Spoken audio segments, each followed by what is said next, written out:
All right, welcome to Wrestling with Reality. I'm John. Joining me, as always, is my partner in crime, the one, the only, the undeniable Mr. Richie fucking Reardon. Richie, how are you tonight, my brother? I'm doing great, man. It's been a great week. A couple setbacks, but you know what? I'm here tonight. I'm sick, so apologize for my throat. But I'm here. I'm ready to talk. Ready to talk shop with you guys. So I'm excited, man. How are you? I'm doing wonderful, brother. I'm doing wonderful. Absolutely wonderful. It's been a wonderful week. Everything is great. I couldn't be happier, man. Life is fucking awesome. So good, man. I wanted to open the show tonight. We got the MVP, Most Valuable Promotions MMA card, the first inaugural one for Jake Paul stepping out and being a promoter for MMA, which, this is going to do big numbers. Let's be honest. His first one's going to go pretty high as far as ratings on Netflix and stuff like that. Obviously, right? I mean, the subscribers are there on that platform. You got a name like Ronda Rousey, which is much shit as we give her on this channel. She's a draw nonetheless. People want to see her get back in there. Nate Diaz versus Mike Perry is going to be a bloody fucking war. Francis Ngannou versus Taxi Cab Driver is going to be a phenomenal knockout and highlight reel for Francis Ngannou. I'm excited for the card, man. I gotta say, I don't normally get excited for the Jake Paul shit, but I'm excited for this one. What about you? Yeah, I am. Absolutely. I like the Netflix cards for boxing, now for MMA. I think they're fun. And, people give Jake Paul a lot of shit, and it's great to see him get his ass kicked, and he's a chode and all that stuff. But listen, the dude knows how to promote entertaining stuff, and he's been doing it for a long time. And I like to watch what he puts on because I think it's fun and exciting. Right here, buddy. Oh man, little flaming hot Cheetos. We'll no. So just so you guys, I want to clear this up. This fraudster of a co-host that I have decided to post a picture that was clearly AI. I have the copy of it right here. Clearly that is AI. Yeah, okay. He has 6 fingers for one thing. It showed the 6 fingers. Okay, well, first I want to show the real picture. Okay? Where's the 6 fingers? Show it, come on. I want to show the real picture. Come on, Cheeto, fuck. Hold on. This is my point I'm making. Fuck. You can make your own point. This is the real picture that he took that from, by the way. All right, so this chode is lying right now. I'm going to mute his mic so I can get in here, right here. Look at him. Yeah, that's really what he's doing. Look at that chode. Look at that. 2, 3, 4, 5. Yeah, show that picture again, okay? Is that what I sent in? No, I'm not. I did not send that in. I sent the one with her Cheeto dusted fingers, okay? This is the real picture. Real my ass. That's the one you doctored. No. And then after she injured Paige, I went all the way to Monday Night Raw and I fired her ass. Yeah, you fired her, all right. Yeah. You fired her. You fired her with your love and your tender kisses. Oh. All right, listen here, Natalia lover. You fired her with your Cheeto-dusted fingers and your fetish with licking I know with for her. A fact you sleep in Jim the Anvil Neidhart pajamas and Natalia's jacket. Yeah, and you even have the cat ears, bro. I've seen them. Yeah, baby, yeah. Yeah, no, it ain't happening. Rabbi wants to see John and Natty, the forbidden picture from Vegas that he didn't want to tell you all about. Hey, I'm getting married here. Don't blow me out with my stuff with Natty, okay? Dude. Is that what bros do? All right. I'm getting married. Look at that. I'm getting married, and you're trying to sit over there and put this bullshit out. That doesn't even look like you, bro.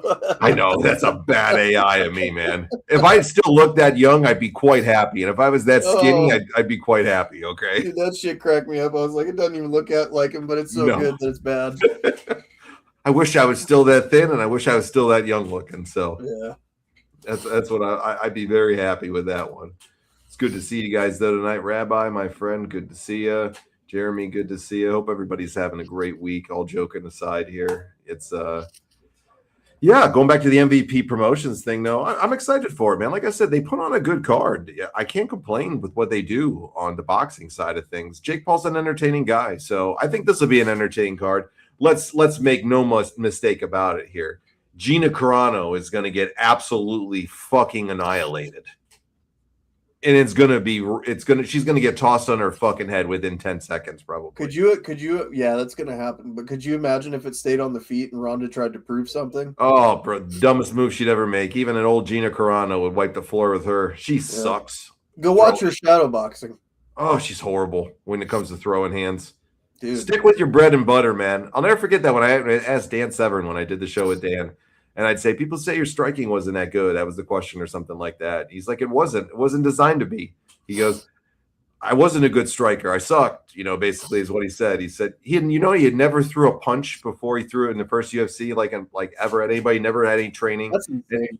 And his first trainer was Al Snow before the UFC, and he trained for striking, I think he said, for less than a week. Al Snow was his first trainer for the first UFC that Dan Severn was ever in. Look that up. It's fact. Dan said it right when we did that stuff.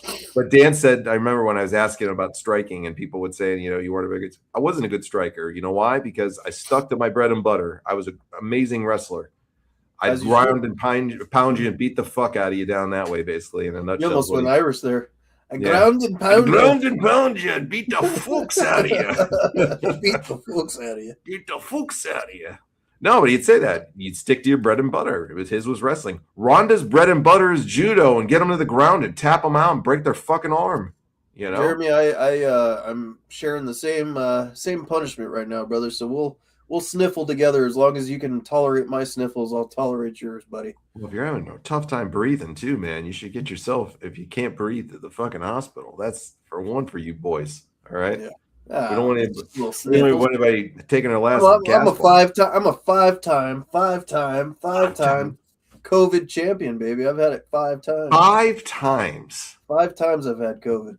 You're definitely not vaxxed either. I know you. No, fuck that. And every time it gets easier to deal with. So that's the natural selection of things. Yep, I definitely know you're not vaxxed. So that wasn't going to ask that fucking question. I was thinking I was like, no, that's dumb to ask. He's definitely not. So no, but 5 fucking times with that. That's incredible. Yep, that's incredible. I think I know one person that's beat you. I think my boss has had it 8 times. You want to know what I commemorate my success to on it? A lot of poon, Ricky Doe. I'm a gentleman doesn't ever talk about that kind of stuff. But I will say, these hands here have gotten very greasy over the years. And on a job site, when you're eating, sometimes you don't get the pleasure of washing your hands. You have to suck that shit down and get back on the job. So I commemorate my greasy, dirty fucking hands on the job site. There you go. Okay. To my immune system. When the hell did you ever become a gentleman, too, by the way? All right.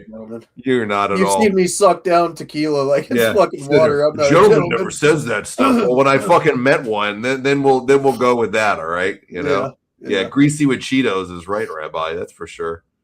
Give him the booze. Give him the booze. No, he's gonna. To me, I control it. I control it right here. I'm giving Rabbi. He's getting a big laugh. Oh, I didn't hear this one before. This might be a good one. Let's hear it for Rabbi. The bongo fucking drums.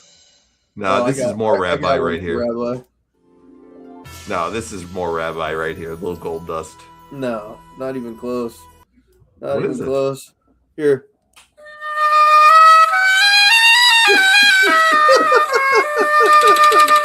No.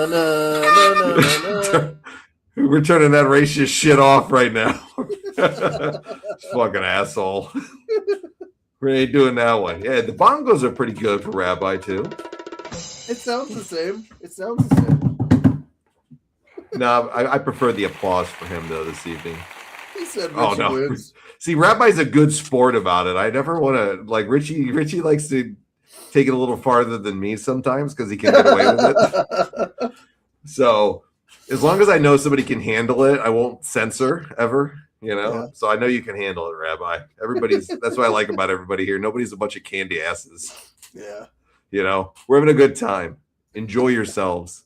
Say what the fuck's on your mind. There's no hate behind that at all. I hope everybody knows. It's all love. It's fun. It's all love. You could talk shit about me and being this fucking, Yeah. My ethnicity. We're a bunch of drunks, and once we invented whiskey, you notice in our timeline we never invented another fucking thing. Your stomach don't give a fucks about it. We do. We You fucking potato eating bastard.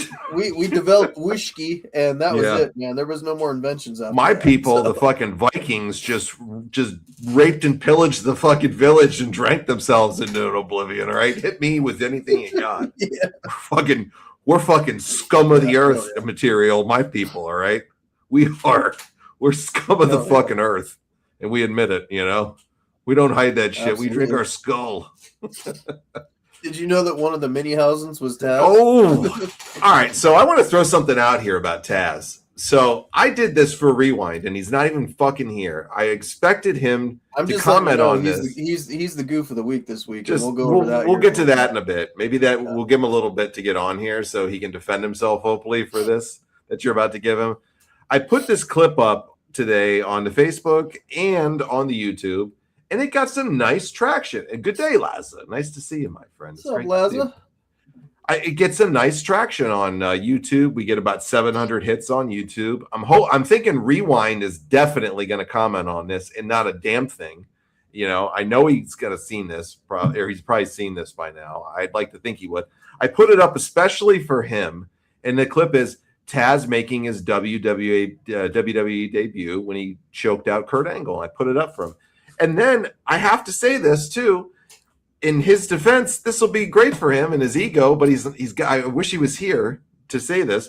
It's like the highest rated clip we've done in a single day on Facebook, and God knows how long. And we do a lot of traction on our Facebook clips. Like we have several with like close to a couple 100,000 hits on them. A lot of them usually average out, you know, they range out, but I'd say 5 to 15,000 is the range. So even yesterday, I put up the fucking infamous Scott Hall invades WCW Nitro, you know, and the first time he comes out and does the whole thing, dude, it gets some great traction. It gets 38,000 hits as of right now. I'm looking on it, which is great. You know, more hits, better for us, more traction to the page. I put this Taz clip up, bro. I put it up at 11 o'clock this morning. It's not even 12 hours that it's been up now. It's got nearly 50,000 fucking hits on it. Fuck yeah. There it is, man. Rewind's not lying. The proof's in Taz draws. And you know what the funny thing is? The comments on there are almost all positive about Taz. It's really fucking strange. Welcome. We got 43 comments on here. Some of them are negatives, but there's some good ones. You want to hear some of the Taz comments here? Yeah, let's go with the negative first, then we'll hit the positive. All right. 5 feet 3 inches of fury. Okay, there's a negative one for you. That's kind of a positive. It could be. Taz was a great character. This is by Jared Howard. Taz was a great character and a great performer. He just wasn't big enough to be seen as a power wrestler. And somebody writes, and Chris Benoit was. Then Jared writes back to Ron Davis, and he says he was pushed to the top a couple years later when smaller wrestlers had taken center stage. Xavier Walker said Benoit was viewed as a technician, not a powerhouse. What do you think, a powerhouse or a technician? For Benoit? Yeah. Technical wrestler by far. Technical, yes, but he was a powerhouse like crazy too, man. So I don't see that one. He was called, he would even say it in the interviews, he's the best damn technical wrestler. I know, but I'm just saying he had the powerhouse in him too when you watch his matches. Sure. The dude with German suplex, the fucking Big Show. Okay. Oh yeah. Absolutely. Dude was a powerhouse too. So this guy wrote, David Bennett says, I marked out so hard for Taz at this time, as well as the match finish, and Angle struggles with denial after the fact. So disappointing they never did anything of substance with Taz after this. Bruce Halliday writes, his opponent standing in at 5 feet 3, weighing 180 pounds, Taz. Sean Fuller, who always loves to put the good comments up, says, standing 2 feet 3 inches. Then somebody put the GIFs up, or GIFs, whatever you want to call it, and he says it's Taz, and it's the Oompa Loompas from Willy Wonka and the Chocolate Factory. Jesus Christ! Somebody said Adam Minton said that theme music was a banger. That was the pop of the year in 2000 from Trey Hilton.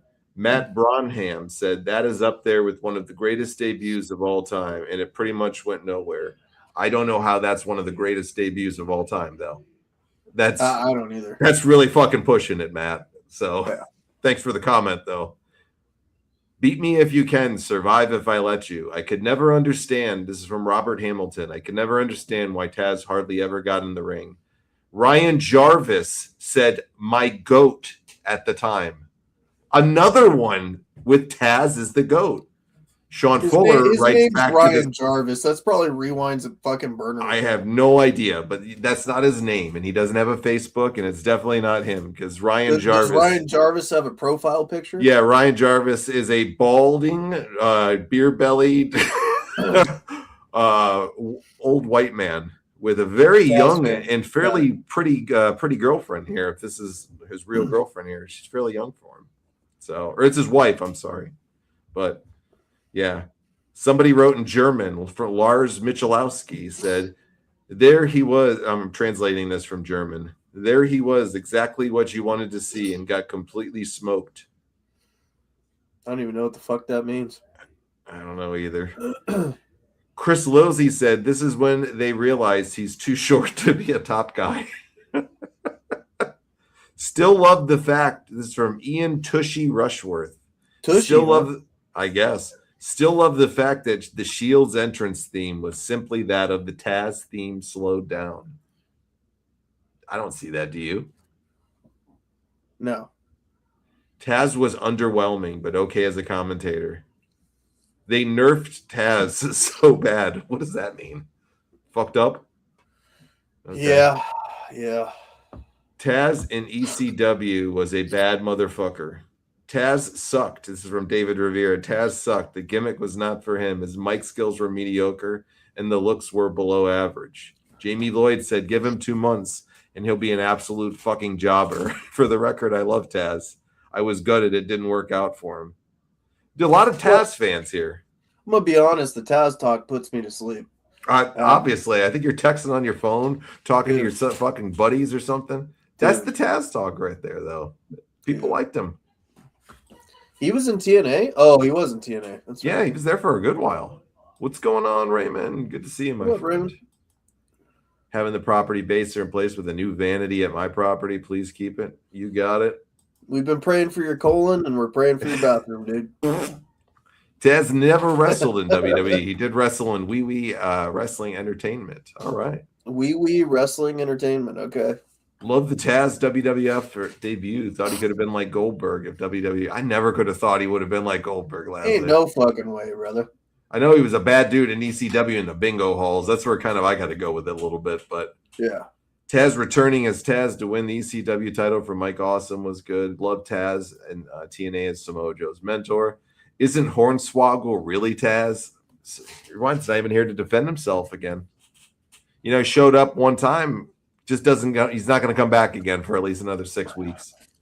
Well, he's got a little bit to defend himself before he ends up on the goof of the week because I got a good one for him. So, all right, we'll go from there. We'll see in a few minutes here because I think some of the other discussion that we'll have will kind of lead into that. And tonight's main topic is we're going to talk the greatest pro wrestling movies ever, and it doesn't just have to be about wrestling; it can be with a wrestler in it. By the way, just going to throw that out there.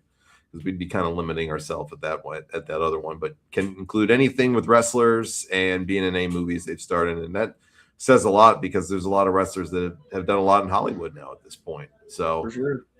But UFC now let's get to the UFC after. Let's get into Backlash. All right, Backlash. What a dumpster fire of a pay-per-view of boredom this shit was, bro. Yep.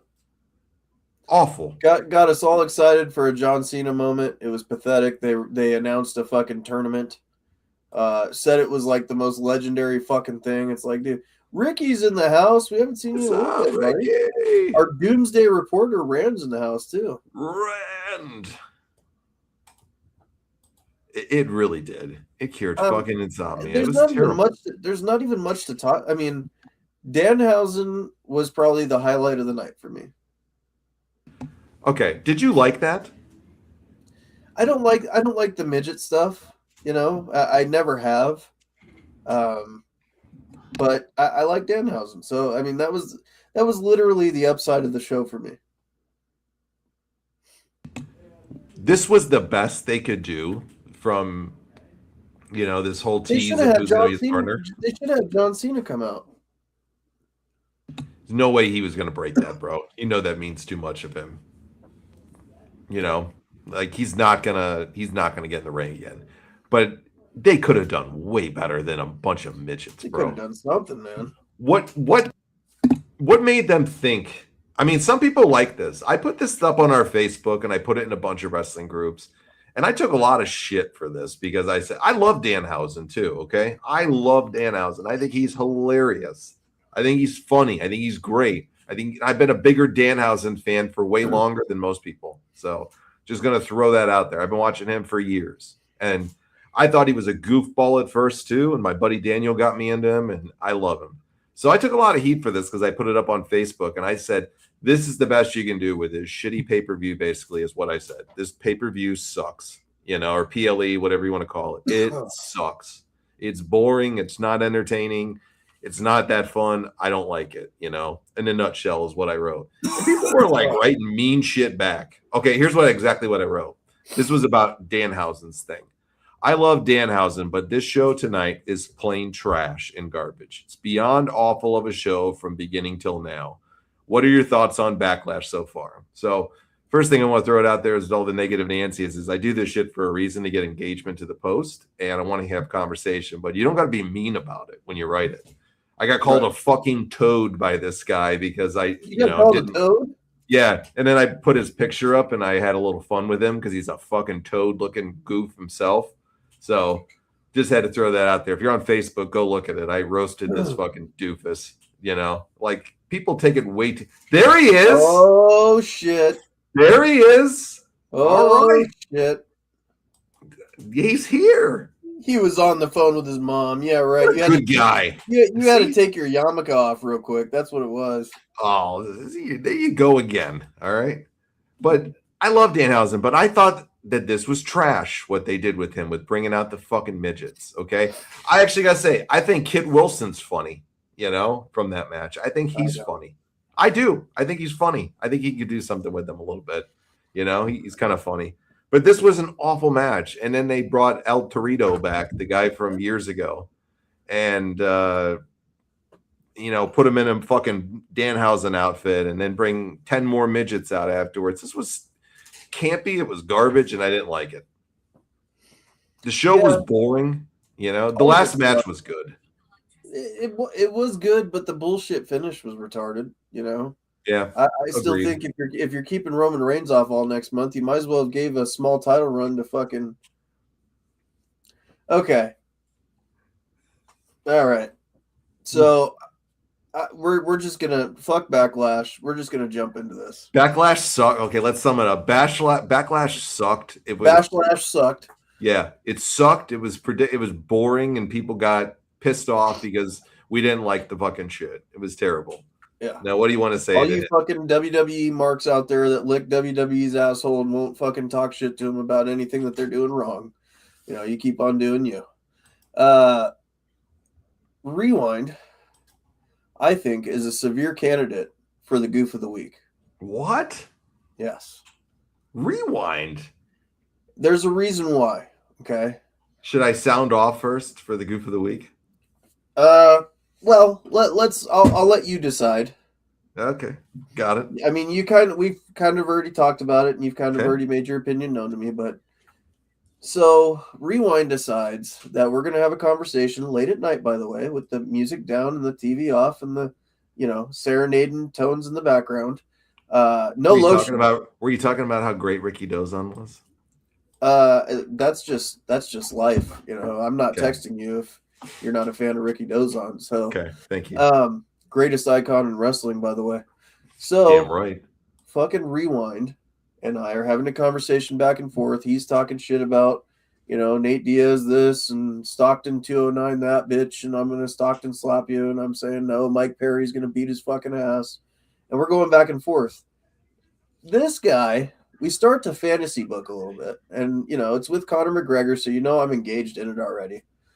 And stuff, and I'm like, listen, Conor's going to fight in the BKFC, and it's going to legitimize the BKFC. It's going to be the biggest numbers they've ever done. This guy goes on to say that Connor's not coming back at all. And then he backtracks a little bit, says, no, Connor's coming back, but he'll probably fight Holloway. Then he won't fight again. And then, that'll be it. And Connor won't be a real needle mover for BKFC anyways. I'm going, wait a minute. Let me pull up the top 10 combat sports history pay-per-views of all times. Connor is in 8 out of 10 of them, okay? By far. I don't think anybody's even sniffed those fucking numbers.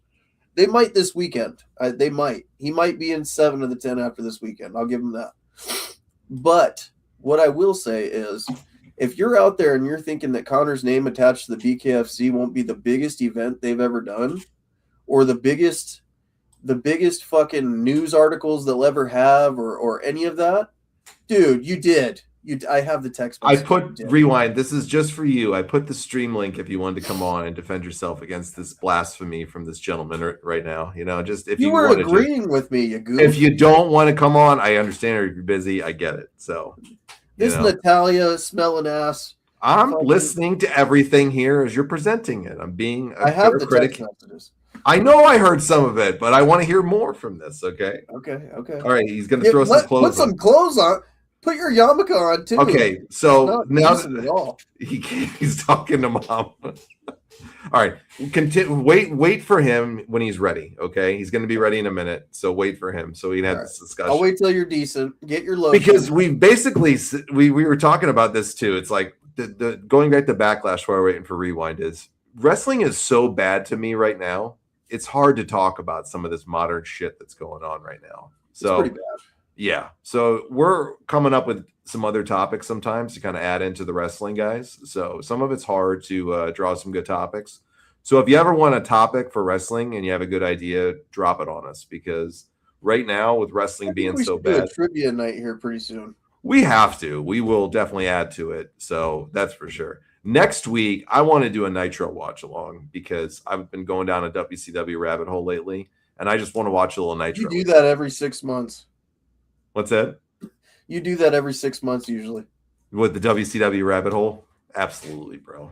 I always enjoy it, man. It's great. Dude, I don't blame you. You. Nitro, when you turn on Nitro and you hear that intro, it is the biggest nostalgia fucking hit of your life. The episode that I want to watch next week was years ago when me and you started it, and then me and Chris concluded the Nitro series, of course. So we started on this episode, and I want to go back to this because it's been years since we've watched this together. It was the episode where Scott Hall makes his debut on Nitro, coming out to start the whole NWO thing.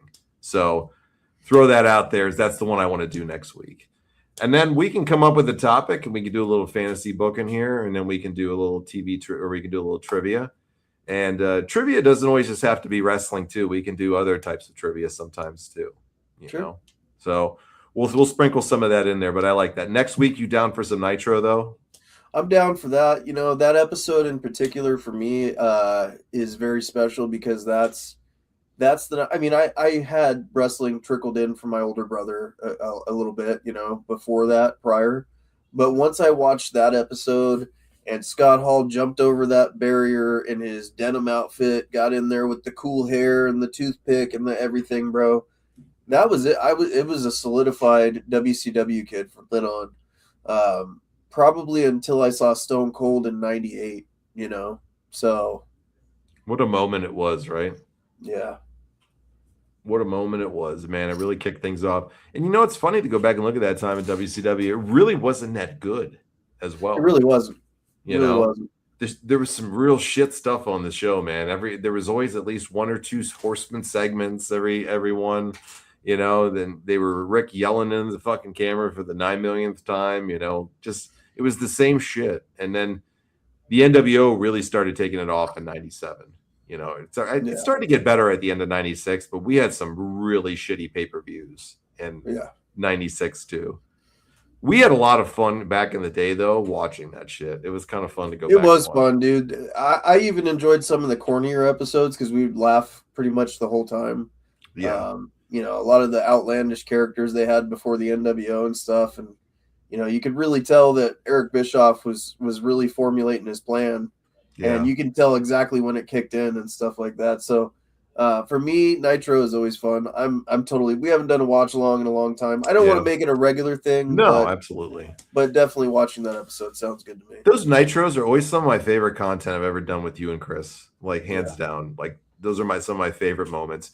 Me and Chris had some great laughs through the years on the Nitro episodes too. And I'll never forget the one where we had with me and him had with Rowdy Piper's fucking team of misfits that he brought out.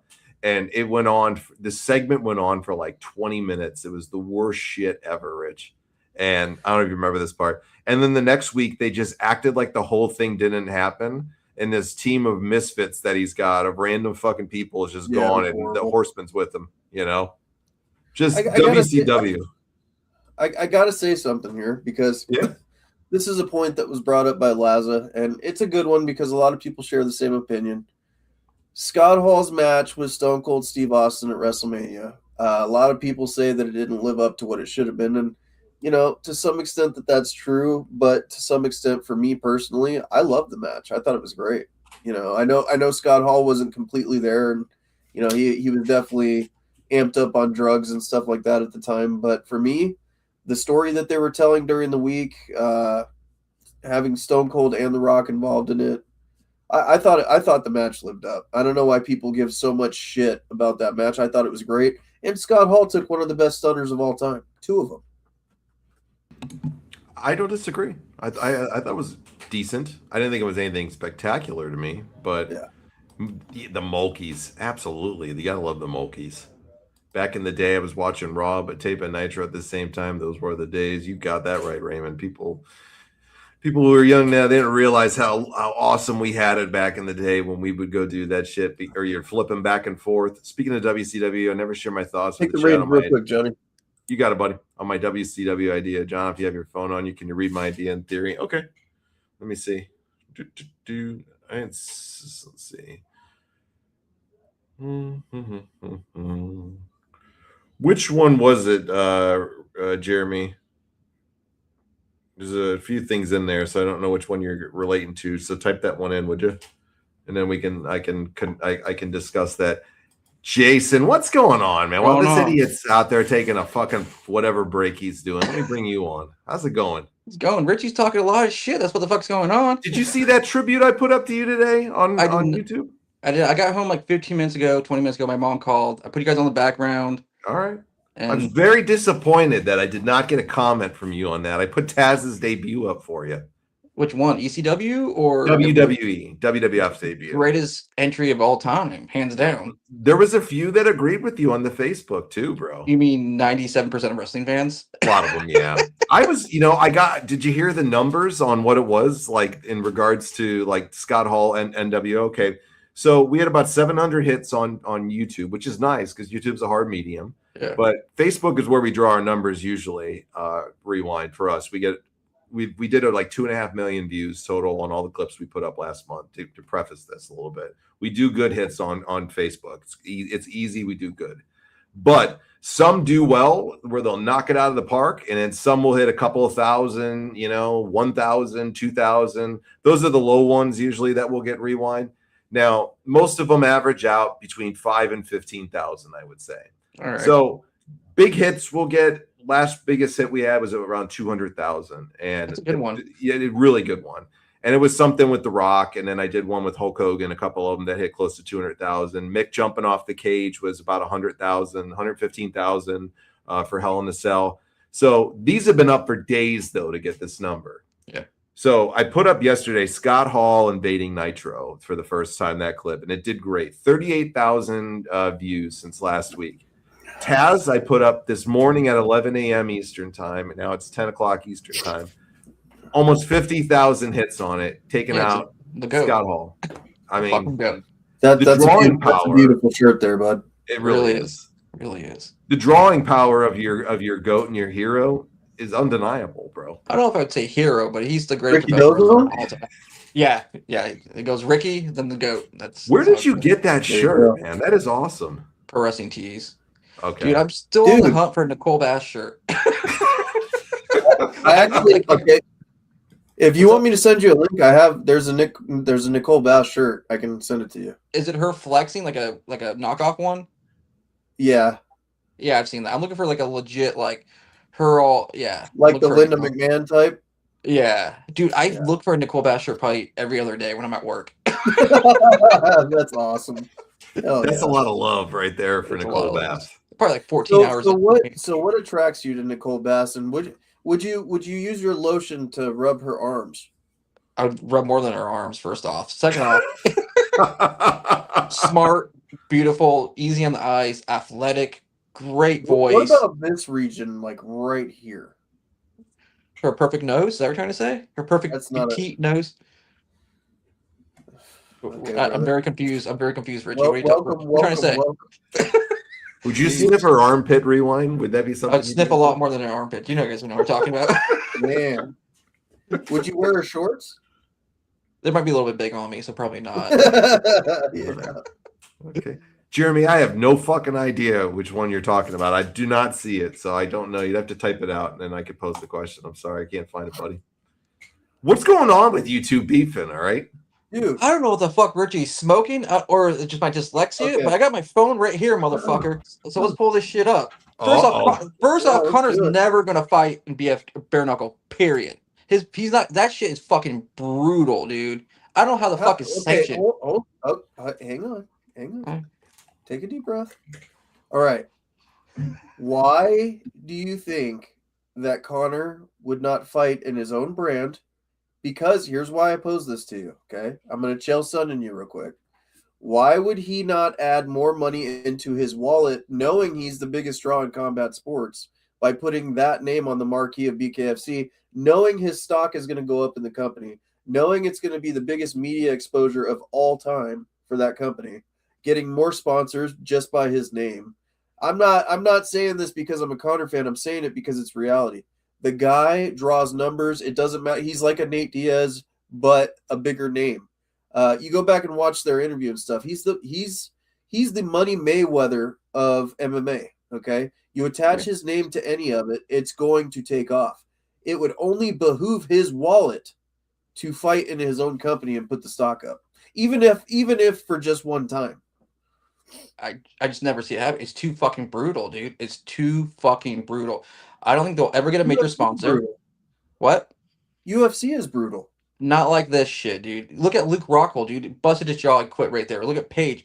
Only people they get Dude, are I fucking. remind you the Rory McDonald fight. That's Rory McDonald versus fucking Robbie Lawler. Lawler. Part 2, UFC 174. My favorite fight of all time. This is different, dude. They're bare, dude. All the cuts and shit they get from this shit, Connor will never fight. It's too brutal, dude. Too Dude, brutal. come on. You don't think that he can get in there and do that? Like I said, I can see him fighting tomato can. So Tony Ferguson or someone who's shot. So you're drawing back a little bit now. You're saying That's I said that in the text, by the way. so you're saying he can fight in it. I said if he did, if he did fight bare knuckle, it'd be someone like Tony Ferguson or someone who's washed. Well, It wouldn't here's be the deal. Okay. Conor McGregor, if he goes to BKFC, the smartest decision he could probably make, this could be the second win of Hulk Hogan's career as he turns to Hollywood Hogan, right? Because here's the deal. Conor's leg's compromised. I'll make no qualms about it. When he goes back to the UFC, people are going to target it. He's not going to be able to stand in there. It is what it is. His leg's done. So, like Anderson Silva, like Chris Weidman, they've moved on to boxing now. Connor's going to have to move on to a form of boxing discipline only because of his leg. So BKFC would be the smartest move for him. Hollywood's not coming after the rape conviction. Hollywood's not going to pick him up and put him in any more movies. Nobody's going to touch him with a 50-foot pole. Okay? His energy drink that just came out, it's going to flop. August McGregor, the clothing line he did, it flopped. All these different ventures, he got kicked out of Proper 12. He has to fight to make money. Yeah, I just don't see him ever fighting. It's too fucking brutal, dude. Look at Luke Rockhold, look at Paige, look at all those people. They don't want to do that shit. Doomsday alert. Rand just said, red alert, new codes are going off tonight. Hands break, face get cut to shit. I just don't. Why would he put himself through that when he doesn't have to? Because he could market it to sell it to make it one of the biggest fucking things ever and get people all there. About the money. Yep. Dude, I don't. Yeah, I just don't see him doing it for the money. I just don't. This guy is going to be half owner and can literally pad his record by putting himself against all the tomato cans and then put him in a championship match. First off, he's got to fight off his contract. When was the last time he fought? 5 years ago. Dustin Poirier? Yeah. That's how Yeah. active he is. So he's going to fight Holloway, then maybe one more. Then it's Emmett, and then he's going to go to Netflix and do that. I just don't see it happening, dude. And I also don't see bare knuckle fighting getting big. There's never going to be a major sponsor. Dude, There'll they are never the be- fastest growing combat sport on the planet right now. They will never get. Can you see that shit on Disney Plus? No, Disney Plus, but it's on Prime What's right on now. Disney? What's on Disney Plus?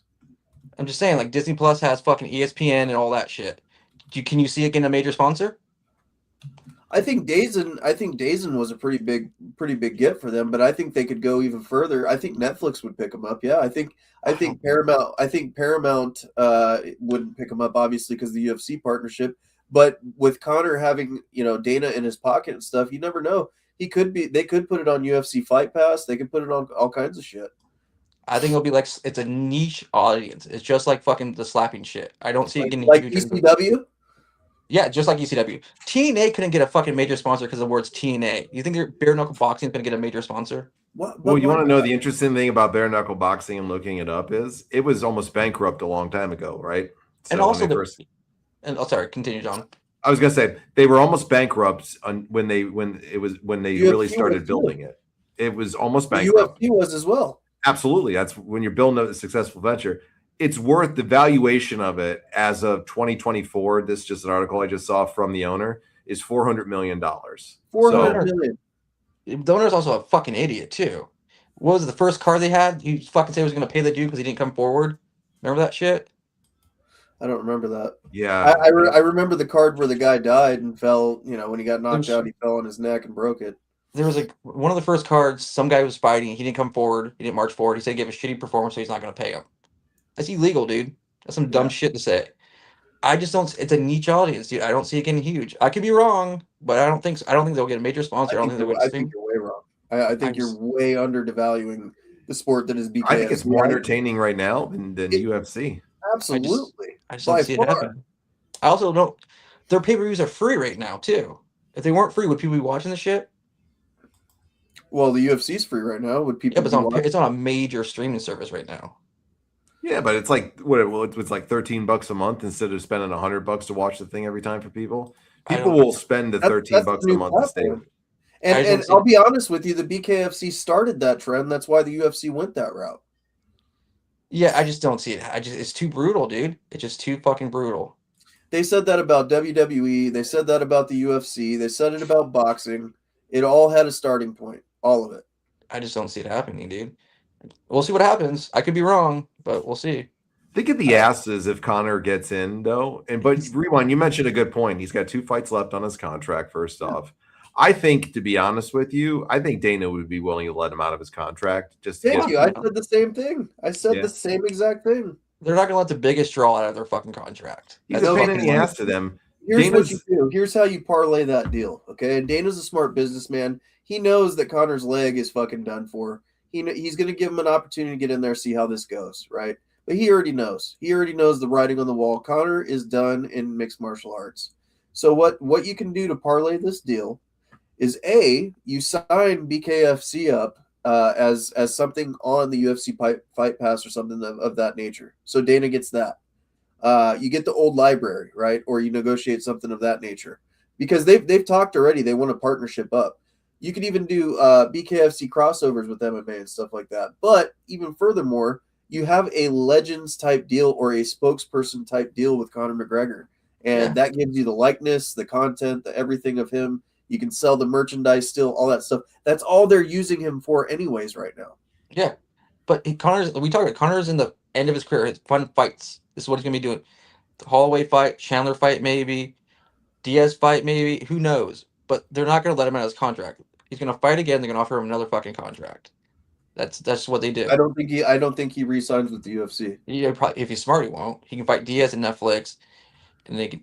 I don't know. The reason why you're seeing so many the reason why you're seeing so many problems with his contract negotiation right now is his contract was so heavily based on pay-per-view sales that's a significant number that he's going to be losing whenever he fights now. So they have to make that up somehow. I don't know what they're going to do to make that up to him on pay-per-view sales. I think that's the biggest contract negotiation fluff that they're having right now is money, because they don't know how they're going to pay him when they're doing this new subscription service that they have. I don't think he wants to fight. So the way their contracts works is every year Dana has to offer. He wants to fight. Every year they have to offer him a fight. That's how the contracts work, and he turns down every single one for the past 5 years. Well, the thing of it is anybody can dispute this. That's fine. I'm a Connor fan, but I will admit it when he's wrong. He was taking steroids. You could tell the shape of his head got very round. Well, his leg snapped. His leg snapped. He had to get it regenerated back as fast as he did. Okay. So he was obviously on steroids. That was a big portion of why he was out for 5 years. So, he healed from, you got to understand something. That's one of the most catastrophic injuries you could have in that sport, So, but even between the Cowboy fight and the second Dustin Poirier fight, he took a long ass fucking break too. Yeah, between the Cowboy fight and the fucking Khabib fight was a long ass break too. Well, you got to understand something too. That was also COVID-19. Yeah, well, between the Mayweather fight, what was it? After the Mayweather fight, he fought Khabib. Khabib, yeah, that was a long break too. Yeah. I don't think it was just steroids either, guys. He got suspended after the Khabib fight. Yeah, look, I think a lot of his was alcohol and drug usage too. Absolutely. Oh yeah, he loves to party. He likes to have a good time. Yeah. And who doesn't? Punch old people at bars. Hey, wait a minute. Okay, so if you want to bring that story, do you even know the real story about that? They said this guy was an elderly man. Okay. First, the report said he was 60 years old. He was 50, first of all. Okay. That's a 50-year-old man. Secondly, the guy was related to a Kinahan cartel member, and they had a dispute that the media didn't know about. They acted like he punched some random old fucking elderly 60-year-old man. It wasn't. It was a 50-year-old cartel member. Okay. He also likes to start fights with what was that rapper dude? This married Megan Fox. Machine Gun Kelly. Yeah, that guy. Yeah. They ran into the octagon for one of the fucking little fights. Like he's a fucking he's full of trouble, man. Convicted rape charges. You don't call him the Notorious for no reason, my man. Yeah, that's true. Sending dick pics of fucking pop stars. That's your boy, dude. Hey, rewind. I gotta say it, man. If we had a couple $100 million in the bank, I think we would be wilding out too. So. Yeah, well, those days are over now. Connor's like 38, 39? 35, I thought. No, he's older than me. He's like 2 years. I'm 36. He's 37 or 38. He's 37. Yeah. 37, it's right here. So why else did you think he was the goof of the week? What was it again? Was it just that? Yeah, he thinks that the BKFC is never going to get a big sponsorship. It's the fastest growing combat sport. I don't understand how you can make a statement like that when their numbers are the proof of the pudding. The UFC is following their trend with the subscription service. They were the first one to do it. If they get a big ass sponsor deal, I'll be wrong, but I highly doubt it. It's too fucking brutal, dude. I don't know how the fuck it's regulated, to be honest. Why, but what is the difference between that and the UFC? Because it's fucking bare knuckle boxing. That's what it is. Have you seen the guys' faces when they get fucking done? Have you seen the elbows that they throw and slice people's heads open? They're sitting there for fucking 2 5-minute rounds, just banging it out, dude. Yeah, it's fucking. I don't know, man. You're telling me that's too brutal for you? No, it's not too brutal no, it's not too brutal for me. But for the majority of people out there, you turn on Disney Plus, you want to watch fucking Hannah Montana. That shit comes up. I don't think so, dude. I don't understand your fascination with Disney Plus with this. They're not going to put that on the Disney portion of the app. When you get on the big ass app, it has fucking all the little ones, and someone just hits on fucking ESPN. Yeah, no, it's not. Netflix would buy that shit up in a heartbeat. For their they would throw money at them to bring it to them. Heartbeat. They are trying to grow their sporting platform. It's already on Prime. Yeah, and I don't know what their deal is with Prime, but I'm telling you right now, if there's some type of deal with Prime, I can guarantee you when that deal's over with, Netflix will be bidding on that shit. Absolutely, it's already on Prime. That's a big platform. You know what the hard point is though, Rewind, as you're talking about them not getting maybe to be a mainstream one. The difficult thing that they have going for them right now is their business structure in regards to their contracts and who they draw in the people that they're drawing in. The people that are like fighting for the titles have like fucking 3 fights in the promotion. It's kind of a joke when you see it like sometimes on that. But do they put on an entertaining fight? Absolutely. It's going to take a while for people to really get sold on the big stars there, and that's why you need a guy like Conor McGregor to come in there and do something with it, or you All need a their bigger name. all their stars are old UFC fighters. They have no original stars. Like that's their bread and butter. Broke UFC fighters. Same thing Jake Paul does. Broke ass UFC fighters. But it's in the infancy of its state. For it to be 400 million in the green this early and in its infancy, that's insane. Go look at the UFC when they were $1 million in the red, about to file bankruptcy, and then Dana White and the Fertittas came in and they changed everything. They changed the whole game. They turned it into a $6.7 billion conglomerate. The BKFC is even faster growing than that was on the trajectory. I don't know. We'll see what happens. What's your timeline? What do you mean? What's my timeline? When does a major deal? Yeah. When does it blow up? Yeah. I'm thinking you give it another year and a half, you're going to see it take off, because here's the thing. All the hardcore UFC I consider myself a religious UFC fan. I watched it all the time. Look how heavily invested I get when I talk about it. So, people like me, I know John, other people that I speak to all the time about MMA, they're getting tired of the same regurgitated shit that the UFC is doing. The UFC stars are dwindling. They're going out to greener pasture because they're not paying their fucking fighters. So somebody's going to have to take that crown. Somebody's going to have to get hungry. You're seeing Game Bread, Jorge Masvidal shit's taken off. You're seeing MMA or MVP Jake Paul's promotion is going to draw crazy fucking numbers. BKFC, they're all primed to take that spot. The UFC is not going to be the top dog for very much longer. I will tell you that. They don't have the star power. UFC goes up and down, up and down. Boxing fans are forever. MMA fans are for 5 to 10 years. So if you look at when Ronda was fighting, huge boom. Conor, huge boom. Chuck Liddell, huge boom. And then it dies down and then goes up, goes down, and that's how it's always been. Same with boxing. Who do you see? Yeah, but who do you see them putting? Who do you see them putting the UFC on their back right now? What star do you think can take it to that next level? If you want evidence in it with UFC, here it is right here with your theories that you're discussing on it. UFC is actually financially draining TKO right now. Yeah. From what the people are saying and what the experts are saying who look into all that shit, is that they are actually doing very terribly right now in regards to their revenue stream for them. They have no stars right now. Yeah, and it's been draining them for a while, and it's getting to a very draining portion for the UFC. So UFC is not, it's the big show, but it's dying. There's no big stars that they're creating.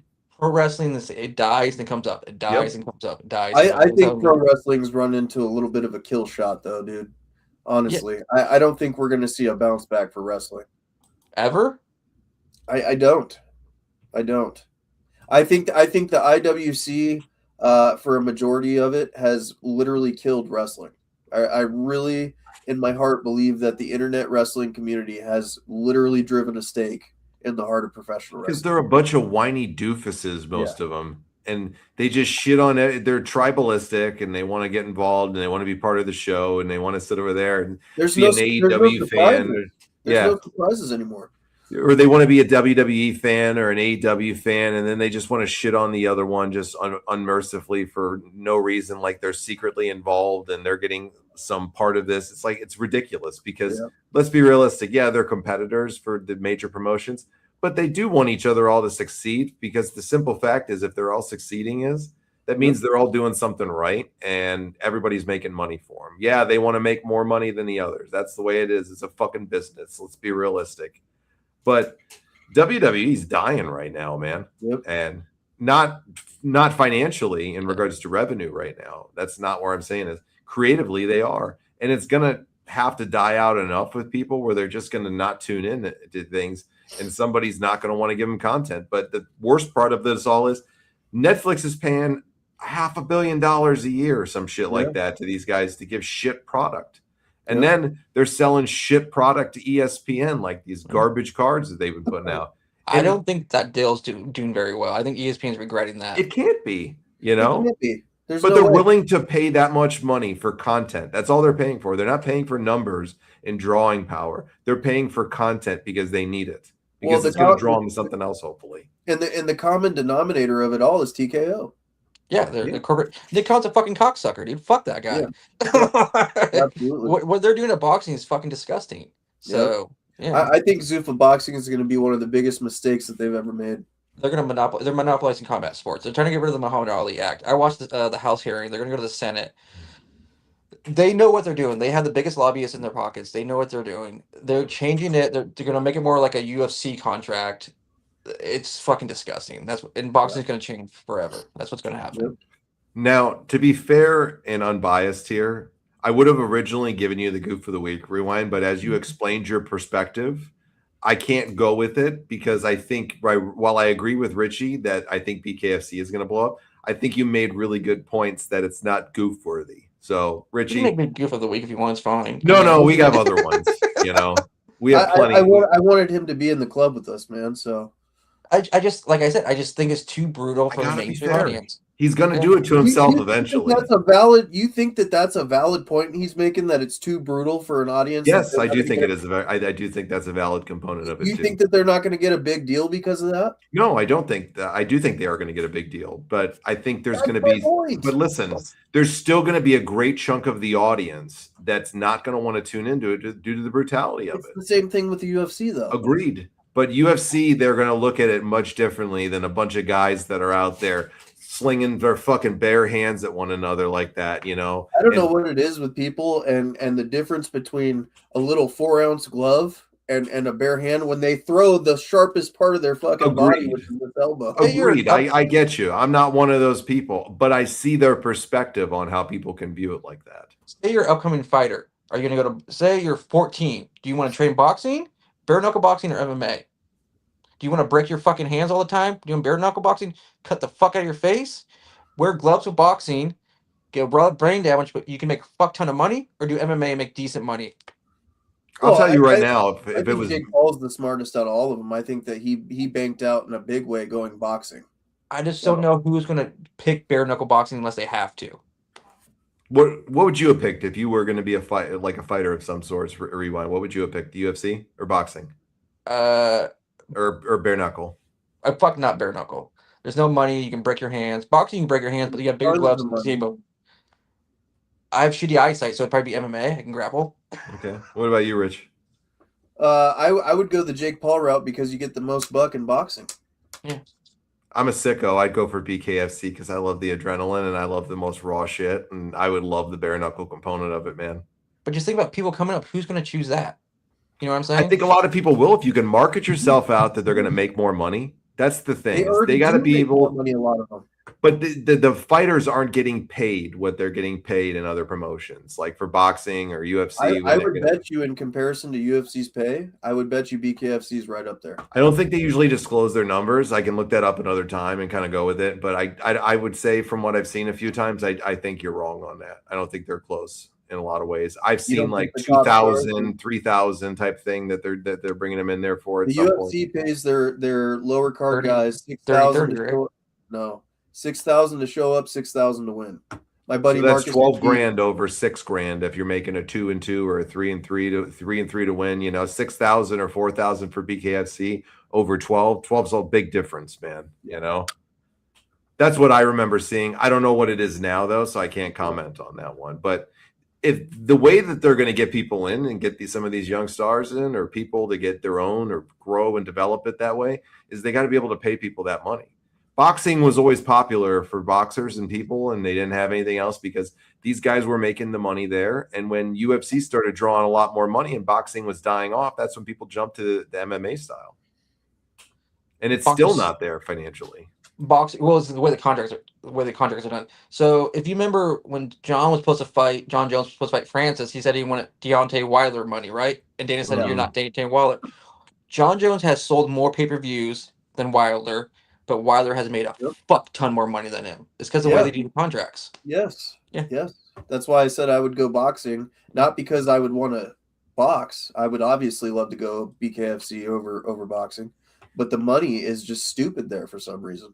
I don't know. It's because of the Muhammad Ali Act. They get to set their pay. It's fucking, I don't know. You look at Canelo; he's almost a billionaire. He's got like 2 more fights left. Yeah. I don't know if this statement's true, Les, or not. I'd have to look this one up about bare knuckle being safer. I don't know. I don't know about that. It's still Maybe like with a the lot of blunt force of headshots. the kicks and some of the stuff too in MMA. I don't. The kicks is what would scare the shit out of me the most about MMA. If you get caught with one of those fucking things. Still, no one's ever died in the UFC. Yeah, it's a true point. I mean, they have done it There safe. have been people died in MMA. Yes, but not the UFC. Yeah. Yeah. What about the card while we got you on right now, Rewind? What did you think about the Sean Strickland fight? I think they kayfabe the fuck out of us. That's what the fuck I think. Yeah. He admitted that shit. Yeah, it was a good fight. I think Strickland won. The first game, he just fucking he got taken down and just wrote it out. Second round was all him. Third round was him. Fourth was come drop. And then fifth, He Strickland. texted me that he was fighting the perfect fight. Yeah, in the second round, I said so far his fight, because the first round he just let him take him down. He just played his game. Second fight, he started shooting shots, stuffed his takedowns, which was fucking amazing. And then the third round, Strickland back and forth. Fourth, come drop. Then fifth, Strickland. Yeah. Do you think they got it right with it? Or you think I do. You do? Do you? I don't know. You think I think Chimaev actually won it because of damage? I think because of the takedowns in round 5 and what he did in round 5 with controlling him at certain points in there. And I think his striking at some points, I know Sean had more strikes, but Sean throws more weird ones that they can stritter for the numbers. I thought Chimaev's striking was just as good in a lot of ways as Sean Strickland's. Well, and you got to understand too, Chimaev was the only one that got a knockdown. Yeah. But Strickland also in the second round stopped his takedowns, threw his jab in his face all night long. That jab was landing all night. But he never dropped him or took him off his feet. That's to me, Chimaev, he wrestle fucked him the whole time, and he also scored the only knockdown in the fight. So to me, that and Strickland Chimaev outstruck him by a mile. Chimaev had 9 takedowns on him, I think, in the fight. 8 or 9 takedowns it was. And 1 knockdown. Yeah. I mean, it could have gone either way, though, the way you saw it. That's why you don't when you're the champion, you don't leave it to the judges, man. Yeah. I mean, I got to say this. I don't like Strickland typically. I'm not a fan of him. You hate Strickland. I think he's a dick, and I think he's just a sick guy in the head, and I think he kayfabes people too, like you mentioned, and he does things to draw up the interest. Hell, he admitted it at the end of the fight. He even went as far as to say that the reason that he did it was because the UFC sucks, and there's nobody that's marketable stars there, so he wanted to draw some money because he's going to make more money with the more that they draw on, and he did what he did, and he apologized for going too far. I don't like the guy at all. I think he's a scumbag, but I at least respect him that he came out there and admitted that he went too far with things. Who do you like more, John? Do you like Sean Strickland more or Josh Hockett? Oh, fuck. That's the goof of the... Hold on. Let's fucking hit it right here. That's the fucking goof of the week right here. No, Mark Kerr's a fucking goof. He's a fucking goof. Jeez. Anybody who knows him knows he's a goof. This guy... We all have to pray together to the Ricky Dozon that Derek Lewis knocks this guy's fucking do-rag off, dude. What a dope this guy is. Rewind, what do you think of Josh Hockett or Hockett, whatever the fuck his name is? He's an asshole, but I think you hate him more than me, John. I don't think you can stand that dude. Oh, he fucking drives me crazy. If I was big enough and young enough and I wouldn't get knocked out by this guy, I would love to get in there and just throw... Hell, I'd love to throw a few at him anyways, He was picking a fight with Ilya Taporia. Dude, why? And then Alex Pereira can't even understand English. And he's sitting there, he's like, "You understand English, you bitch." This guy's a fucking idiot, man. Do you think he's on drugs? Is he the goon here? No. I don't know how to answer that question. That's like, who's your biggest match? What the hell? I've been doing this for fucking 40 years, and you're asking me who the fuck's my biggest match? All right, you're a fucking worthless. You're a fucking worthless drunk. Go to hell, you worthless loser. Thank you. Is Hoka drunk, or is he just a moron with this gimmick? It's a gimmick. Yeah, that's what it's cringe. That's what the fuck it is. Yeah, he's trying to be like a Henry Cejudo. Is anybody entertained? Triple C, he was cringe as fuck. Yeah, he was. Is anybody entertained by this goof? I'll tell you this: that last fight, he really won me over as far as wanting to see his fights, right? But his personality is, I can't stand the fucking guy. Do you think they're regretting putting him on the White House card after they had to eject him from the fucking press conference? No, not even a little bit. What do you guys think of the bantamweight fight? Piggy. We're talking about the Van fight with the the bantamweight fight on the card, the UFC card. I think it was fight of the night.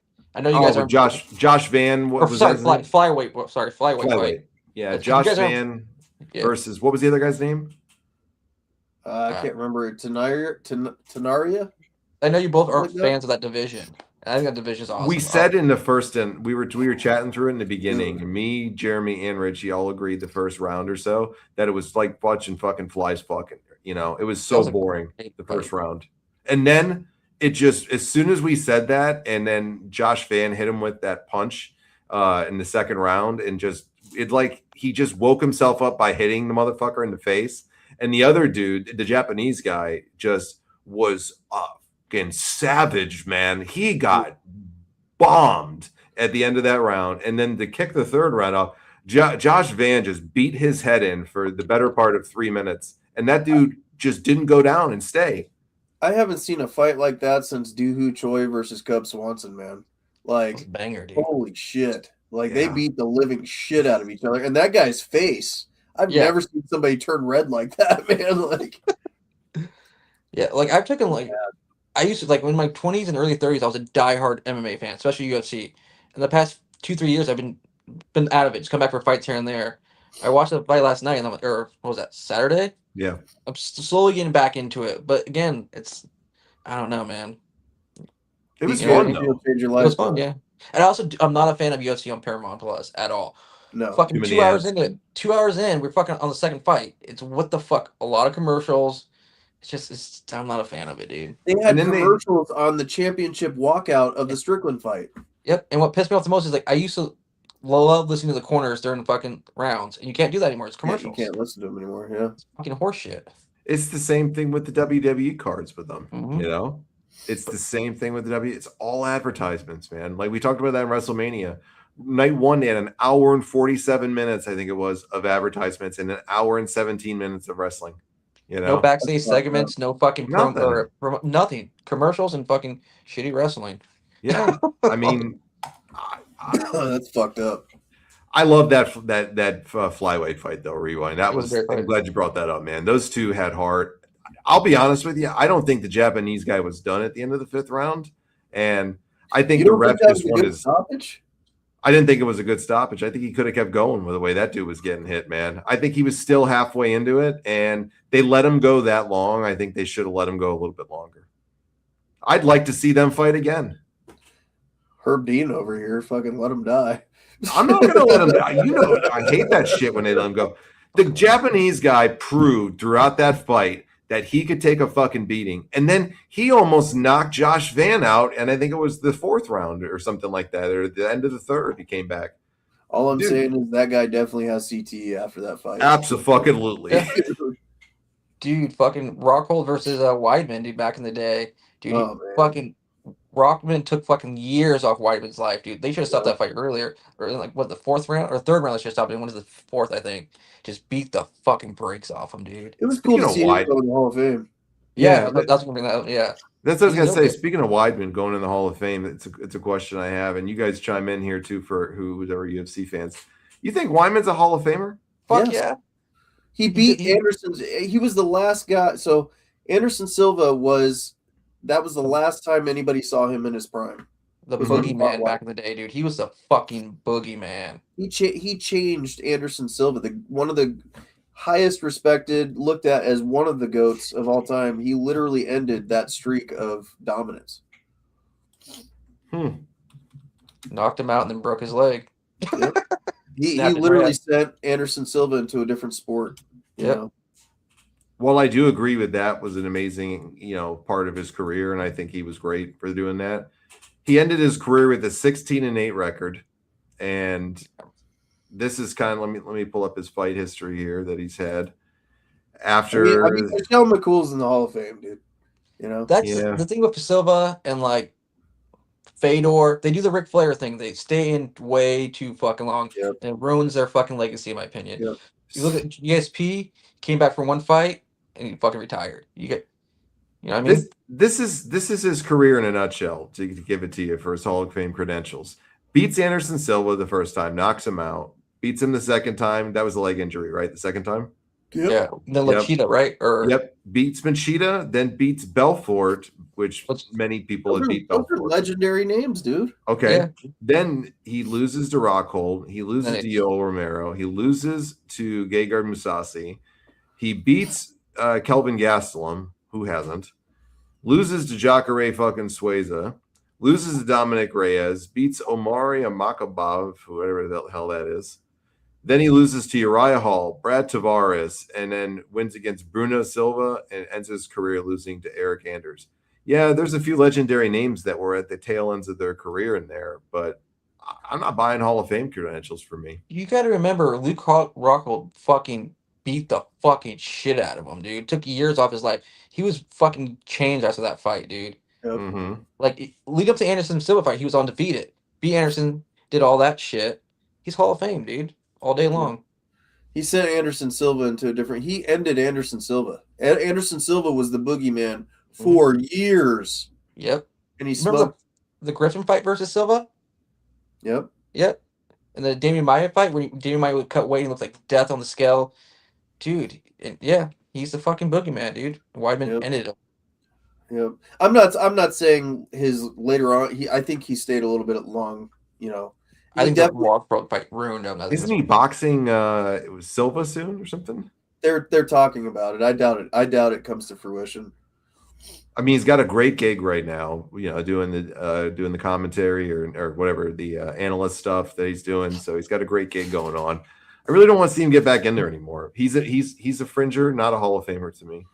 I know you guys disagree, but I know you. And I can totally understand your perspectives. He's a fringer or one that doesn't go in for me. But then again, it's just like with Conor. You know, I think solely based alone that he ended Jose Aldo. You know, I think that's Hall of Fame worthy alone. And wasn't he the first two belt champ at the same time too? 2-belt champ, and he knocked him out in 13 fucking seconds. You know, yeah.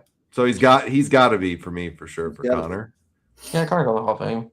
Weidman was a great fighter and had some great accomplishments. I'm not diminishing them. It's just I don't know. Okay, I think here's a question because Mr. Rewind is voting for this guy on Fight Night here coming up real soon. Is Nate Diaz Hall of Fame worthy? No. Why not? Why? What has he done? Okay.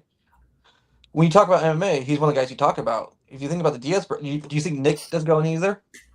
No, I don't think he should. I think Nick has more of a stake to go in than Nate. They both got shit records. They both have periods of not even competing. Nate's, I think, lost 14 out of, I think he's like 20-14 for his record or something to the extent of that. I mean, Nate's like 20-14. Nick's got to be like pretty close to 50-50. Here, let me pop up their records, just so I don't misappropriate. You're calling him a 500 fighter. That's pretty much what you're saying. Basically, like Nick Diaz's record 26-10. It looks like for Nick Diaz. So that's Nick is 26-10. Nate Diaz is 22-13. So 22-13. Never won the UFC title, from what I remember, right? No, he fought Henderson. Then he fought RDK. What the fuck was his name? Rafael dos Anjos. Yeah, fought him. Lost. Yeah, RDA. That's what I was thinking. RDA fought Ben Henderson in Seattle. I don't know. He brought a lot of ice to sports. Nate Diaz was a dude who wasn't supposed to win, and he won, and he did it on his terms. He didn't give a fuck. But is that Hall of Fame worthy? He choked out your boy. Yeah, he did. Absolutely. Yeah. He was 5-1 underdog. Won that fight. He was supposed to win that fight. And I'll give him credit on 2 weeks' notice. Yeah, 2 weeks' notice. Should Matt Serra be in the Hall of Fame? Because he's in the Hall of Fame. He should not. Absolutely not. I'll say this about Nate Diaz. Nate Diaz is one of the most entertaining fighters ever to watch. Yeah. When he gets in there, barely has a boring fight. Always sells the fight tremendously. He's one of the ones that isn't fucking bullshit when he's selling My it to wife's you. gonna have divorce papers when I get off the show because I just said that Diaz is not Hall of Fame worthy. She'd be in the Hall of Fame. He brought a lot of Dude, eyeballs. she's so mad that I'm fucking betting against him. Oh my god. No, she's right. She should. I mean, Dude. she's right. Your All wife's I'm, smarter than saying, you, Ricky. all I'm saying is, bro, when I win, you're gonna have to send me $100 in ones, and I want you to sign them all, and we're gonna give them away on the show. I will send you 10,000 pennies. I'll do that. I'll initial every single one. Yep. Perry comes forward. Nate has a bigger range. Nate's going to pin him against the cage, clinch, pitter patter, wear him out. Then the championship rounds, Nate's going to finish him. Mike Perry's never fought that five. skinny little fat gazelle is going to hold Mike Perry, who looks like he's chiseled out of stone, up against the cage. He's also going to blow his load in the first 3 rounds. Mike Perry's never fought 5-minute rounds in MMA. I've seen him get gas in 3-minute rounds. Nate comes alive in championship rounds. Nate's always done good against people who come forward against him. Nate's going to clinch. And he's going to fight from range. Then as later rounds come in, he's going to take him down, choke him out, or TKO from pitter You patter. think he's going to take Mike Perry to the ground? Yeah, he'll pull guard. Clinch, pull guard. There's something about his strikes. I'll say it's about Diaz. Jeremy's in agreement with us. He's going to get knocked out this weekend, he thinks. What the fuck does Jeremy know? Hey, he watches every week too, just like all of us. If Perry connects on him, he's definitely could knock him out. Perry's got hell of a good power. I'll say this about Diaz though: it's like Diaz is resilient. He hasn't been in there a lot. He's got a tremendous chin, and if he gets somebody down, and when he knows a way to take people down and get them to the mat, he'll get them there and he'll choke them out fast. But there's something about his strikes, even though he throws those kind of slap shots or whatever it is, his shots hurt people really bad. He must have very heavy hands of some sorts because he doesn't throw these fast ones. He just throws them in volume, or he slaps her the way he hits at them with people. He does Paul 20%. knocked him out of the ring. He was the first MMA fighter that Jake Paul fought that he almost. Ben Askren didn't even get knocked out of the ring. He almost knocked Nate Diaz clear out of the fucking ring through the ropes. But he stood in there with him the entire time, didn't he? Didn't finish him. Yep.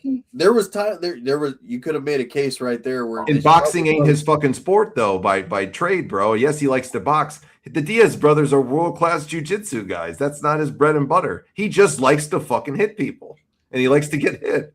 You know, he used to spar with Andre Ward or whatever. But I'm just saying, Perry's going to get gas, and Diaz is going to come in.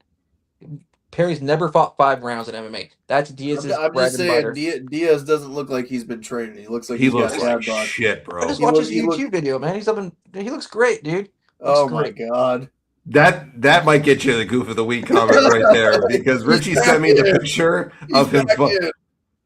Okay, he's got to get it for me for that one. No, Mark Kerr's a fucking goof. He's a fucking goof.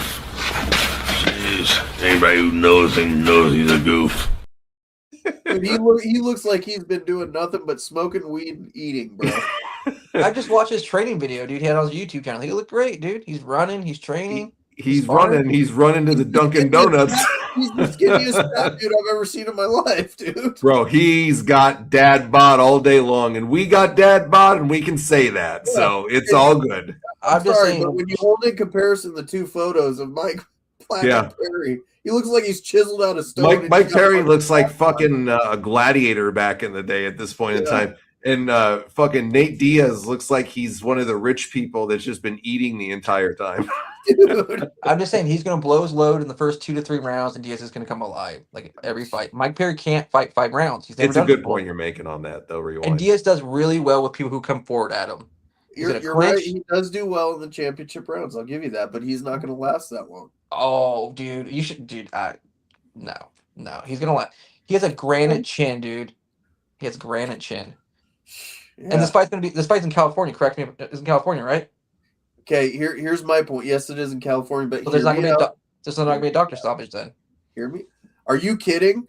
They did it. That was the second UFC fight in New York, and they said they stopped it there. If it was in California, they would have kept the fight. Go touch Nate Diaz's head, see if he don't fucking bust open. Just go touch it with your finger. If you fucking sneeze on me, please, he has all the scar tissue. You're telling me Mike Perry? Go watch Mike Perry in BKFC recently. No, he's gonna cut him. He's gonna bleed. But they only stopped that fight in New York because it was in New York. They were still new to MMA. That was like the second MMA card there. I'm saying California, they'll let it ride. They'll let it ride. Connor and Perry and BKFC is money because they have That will history together. never Perry- fucking happen. listen, That will never fucking happen. Masvidal split Diaz open to a doctor stoppage. You're telling me that Platinum Mike Perry, who hits like a fucking Masvidal is our pillow hands compared to Mike Perry. But you got to remember that was He's in not gonna fucking split him that open. fight was in New York, dude. That was the second MMA card in New York. They were still new to the sport. That fight was in California or Vegas. They would have let it ride, and that was a one-way street too, by the way. Okay, I do. Okay, I got to shift this conversation to the two of you because I want to know what your opinion is. I don't know if you've seen the promotional where they do like the pre-conference where they had them sitting across from each other and talking. Did you see the interviews? The press conference or yeah. Where they had like Ronda sitting across from Corona, Yeah. and then they had Diaz sitting across from Perry. Okay, the UFC press conferences are awesome because they talk shit together, they sell the fight, they do well. These ones were like hug fests. Yeah, okay? fucking They were love like, me. You guys are great. Yeah, I've been watching your career my whole life. I'm fucking influenced by you and all this shit, bro. And they're Is it like, a hugging Adidas each shirt? other. I'm like, come on, dude. There's a Diaz shirt on too, by the way. Fucking fanboying That's out. one thing that Jake Paul needs to know. Like, you got to sell the fight. You know, Tell them to do what he does to get heat with people, man. Do what I do. Follow that lead to draw the fight because that was boring. the first time I couldn't sit there and watch through the whole thing. The press conferences are usually the most entertaining shit, man. And then the stuff with Carano and Rousey is the love me fest to each other. Is God. Get out of here, bro. Fucking I'm fight. sorry. Like, listen, Carano's good, but she's not this like legendary figure that Ronda Rousey's making her out to be. Like she was the other side of the fucking but coin. let's say this about Carano, and let's be realistic here. And you guys are fans of the game, and listen, Carano couldn't get a fucking job anywhere because she ruined her Hollywood career that was starting to go up huge with her fucking mouth and the filth that came out of it. Nobody would touch this woman with a fucking 10-foot pole since fucking Star Wars got rid of her, man, and Disney said no more. Nobody would. She's desperate. I'm okay with freedom of speech. She has the right to her opinion. It may suck, but she has the right to it. But I will say, if you go back and you watch her MMA career, it's nothing special for Ronda Rousey to come out of retirement. This is a total easy layup for Ronda, and it's going to be a huge payday for the two of them. And it's at 145 too. Ronda's always fought at 135 too. So Ronda looks like she's on steroids, and this is educational. They have a video of her eating donuts too and making fun of Carano because Carano has to make weight. She always had a problem making 145. Oh fuck yeah, she did. The question is, after Ronda wins, is Cyborg next? Gotta be. Gotta be. Ronda doesn't fight after that. Cyborg will fucking ragdoll Ronda. Fucking ragdoll. Ronda's not going to fight after that. That's the money in it, though, right there. If you're Ronda Rousey and you want to set, I know she's rich already, I'm sure, but if you want to set your kids up and yourself for the rest of your life, that fight has been years in the making. Get in there and do it. He knows that Cyborg is going to kill her. Mangle her. Yeah, she'll ragdoll the fuck out of her. Just ragdoll her, dude. No, she'll pound her face into fucking fifth row. Yeah. But if you're getting a $20 million payday, like a Ronda that would probably get something like that, you wouldn't jump in to get her. I'd let somebody pound my face in for a round. She wouldn't. She's the most, dude. That lady is the most egotistical, insecure person on planet Earth. She's Bret Hart in female form. You know. Is she still at Glendale Fight Club? No, I don't think she's there anymore. Everybody found out that guy was a fucking Edmund was a crook. Yeah. Head movement. No, Ronda, no. What a dope that guy was, for He sure. was knocked out in 46 seconds. That was brutal. Yeah. Trump says a lot of shit, Rand. All right, we don't take much of what he says to heart around this. He wants to work with meth in China. He wants to work with G in China. G said that they should work together, not as rivals. So let them all go fuck themselves. Yeah. God, what a government we live in or have right now in this country. Fuck.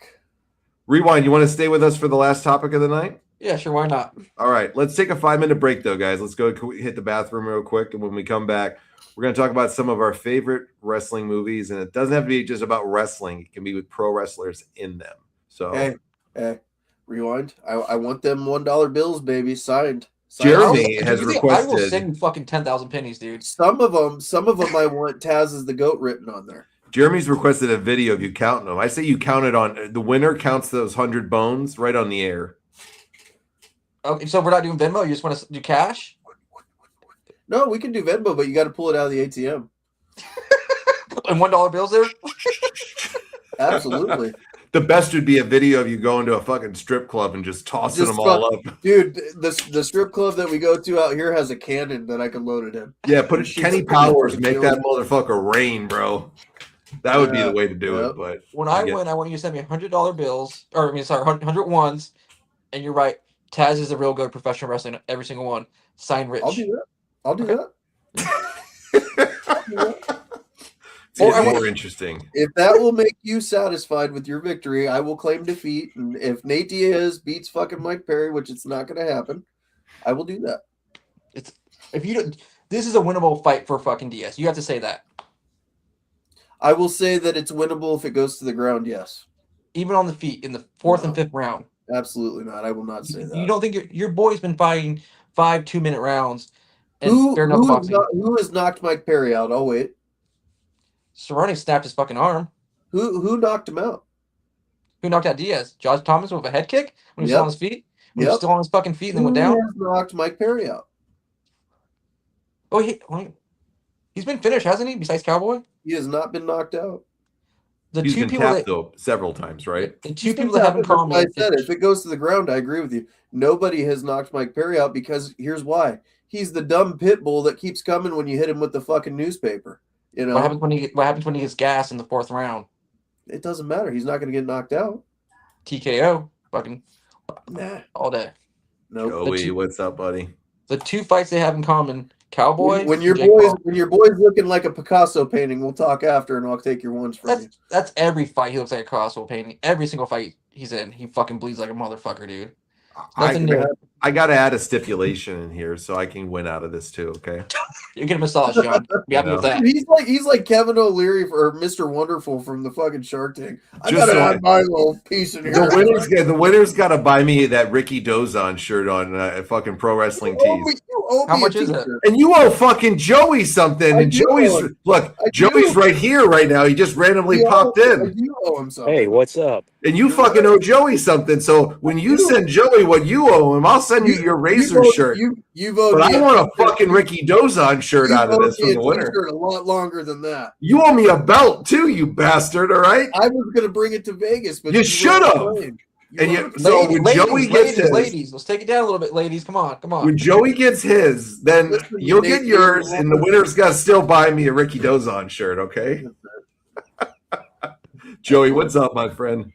Oh, nothing. Just got off work. Figured I'd pop in real quick. Well, it's good to see you, brother. It's good to see you, man. How's everything going? How's life been? 50-50. So it's okay though.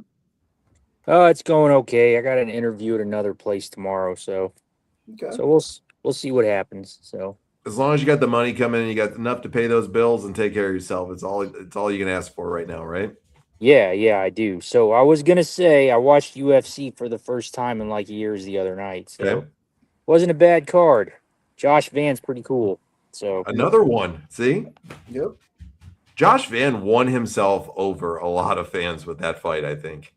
Yeah, I thought he was going to lose, but he pulled it out. So, but that other guy that he fought he's a fucking beast too. So, Yep, we were saying the same thing, man. That guy, it's like he wasn't going to fucking die, right? Who'd you have for the Strickland fight?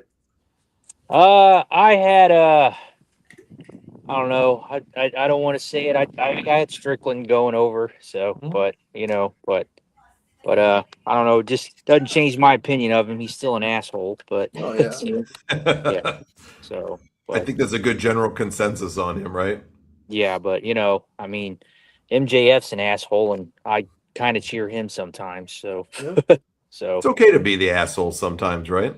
Yeah. So, but there was some backlash. A lot of people said it could have went either way, but I thought it could have went either way too. Yeah. So.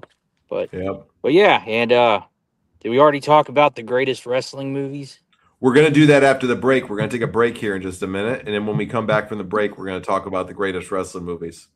Okay, well, I will get out of here, and I will just talk on the live stream. So all right, brother, we'll be back in 5. Okay. All right, later. Hey, thanks for stopping on, Joey. No problem. Thanks, dude. Always good to see Joey. Always good to see everybody when they pop on a little bit. All right, let's see. Nickname Mr. Wonderful. What's that? You need to be nicknamed Mr. Wonderful. Who, me? Yeah. I'll take Mr. Wonderful. Yep. Why not? I'll take Mr. Wonderful. I think that's a great one. I'm a wonderful guy. You know? And you're gonna when you win, you're gonna send me that Ricky Dozon shirt. Absolutely. How much is the shirt, John? I don't know. Was it 20 bones or $25, Rich? It was like $30, yeah. When I win, 30. I'll take some of Richie's money that's gonna give me, and I'll buy you that shirt, John. What a guy right there. Yeah. What a guy right there he is. Taz is the goat money right there. Okay. See? This is how we do this for one another. And Rewind, the next time I can pay it back to you in another good way, I'm going to do it. Oh, man. My God. The jerk off fest in here. No, we're good buddies. That's why I paid homage to him. Right? I don't need anybody. I don't need anybody to buy me the shirt. I just want to win something out of this and not put up anything. I like this, you know? We co-host the show and you leave me in the trenches. Hey, he's willing to get me a fucking shirt. You're not willing to get me shit right now. You're not willing to get me my shirt that I won for. It's only been 2 years. You know, Jeremy needs a fucking Randy Orton shirt here. Okay. Yeah, we all are assholes. We didn't get that T-shirt. God damn fucking it. Cody Rhodes, you faggot.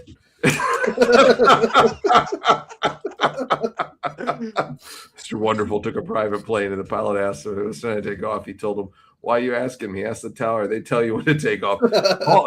Paul fucking not Paul Roma. Paul Mr. Wonderful Orndorff is always a guilty pleasure to mine. Joey wants a Ribera jacket too. I think that might be worth more than their $100 bet, Joey. Dude, at this point, we're gonna have a secret Santa. Everybody's gonna be buying them. We're acting like this $100 is a lot of fucking money. That ain't even a tank of gas, probably, for most of us right now. On pro wrestling tees, you're lucky to get a sticker for $100, bro. My gas is $5.36 a gallon right now. Mine's $4.99. Yeah. What's yours, John? Oh my God, I didn't fill up since last week. Let's see what gas prices are, where I'm at. I think today unleaded might have been, I think it was like $4.99, but I could be wrong. Are we great yet, fellas? We're making America great every second, you know? It'll be under $2, right? That's what I heard. Yeah. Ricky Dozon is the shit.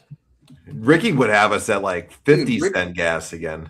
Ricky would make all the dictators tremble around the world with just one Mongolian chop. We're at $4.59, excuse me, right now is what unleaded is right now. But I am premium, so mine's like $5.39. I think it is for mine. Ouch. Unleaded for $5.36 for me in Oregon, which is fucking insane. That's I've never insane. seen this high. Never seen this high. New York, bro. Well, it's because Oregon has no distillery or whatever, so we ship it all in from Washington. So I think that's what it is. $4 in Georgia. We all fight you for that right now. Yeah. $4.89 in Ohio. Okay. Jesus. Everyone gets a Ricky. That's we should all just buy one. What are we, Oprah now? Yeah, everybody gets one. All right, guys, let's take a quick break. Let's say 5 minutes. We'll come back. We'll talk some pro wrestling movies. Jason, you're gonna stick with us, right? Yep. All right, brother. All right, guys, we'll see you in 5. Come on back. Let's hear your favorites right after the break.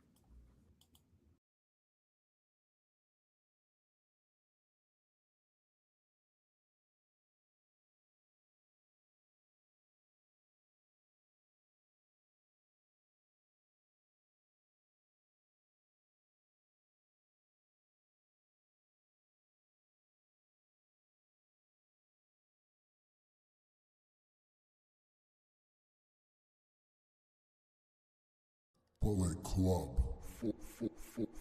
for life.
All right, everybody, we are back. Hold on one second. There we go.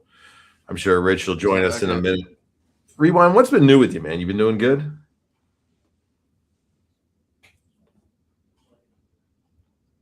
How you been, Rewind? Can you hear me? All right, Rewind, you there? There's Richie. Rewind, are you there, buddy? Rewind, we can't hear you, bud. You might be muted, Rewind. Can you hear? Can you speak for us? We can't hear you. You can come back in and out if you want. In and out. He'll fix it. There you go. He'll come back on in a second. Good. We got to hear the GOAT. We got to hear Rewind. It's nice to get him back on here for sure. Dude, he's probably tired of picking up all them bitches at bingo. Speaking of bingo, I might be actually going to bingo next week. Dude, fucking Rabbi said he blew a fucking hole in Linda McMahon's blow-up doll. Uh-oh. Rewind. Oh. There he is. Sorry about that. Does that make you jealous a little bit, Rewind? No, because I get the real thing. That's the difference. Oh, Dude, she's looking real nice, isn't she? Not a day over 27. Bro, she's up. With all that plastic pumped in her face. Bro, she's a smoking hot babe. Rewind's got the greatest shirt of all time with the Linda McMahon shirt. Should have wore it tonight. I don't know. We might have to change Rewind's opening to fucking Linda McMahon's song that she used to come out to. I was this close to buying a custom Linda McMahon action figure, and I'm like, I don't think so. Dude, you should have did it. Is there a Linda McMahon action figure anywhere? No. No, I get a custom. I was gonna get her a bikini with a dog collar around it, and a paddle in her hand, and a Rewind tattoo on her back. Dude. No. Get a Rewind tramp stamp. Yep.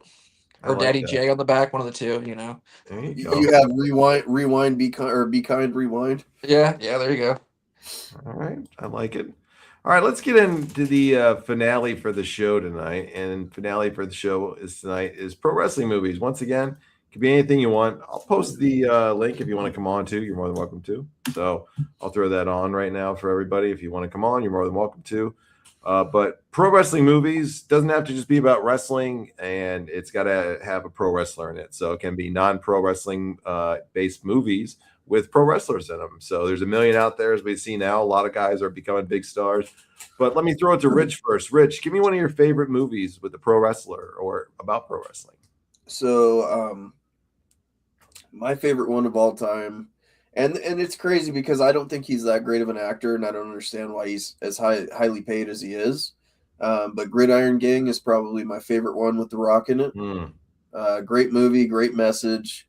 The guy that actually was the coach in real life, very inspirational story and stuff like that. So that movie's a tearjerker, and it's a good movie. Got a great story, great plot, and The Rock did, I think, a really fantastic job. Along with Exhibit, I thought he did good in it too. So, you like that one, Rewind? It's a good movie. I haven't seen it in a long, long time, but it was good that I remember. Yeah, that's the one where he's in like the prison camp, right? Yep. Okay, yeah, it's a good one for sure. I think it's a good one. Wouldn't be one of my favorite ones, but it's definitely a really good one. Rock has a few really good movies that I always enjoy. Yes. What about you, Rewind? Give us one of yours. The first one that comes to my mind, I know Richie hates it, but Beyond the Mat. That's the first wrestling movie that comes to my mind when I think of wrestling movies. Exposed the whole fucking business forever. I'm like, what, 97, 98? I saw that movie in theaters. My mom pulled me out of school because I wanted to see it so bad. Okay, so you could probably relate because we're pretty close in age. I think we're about the same age, yeah.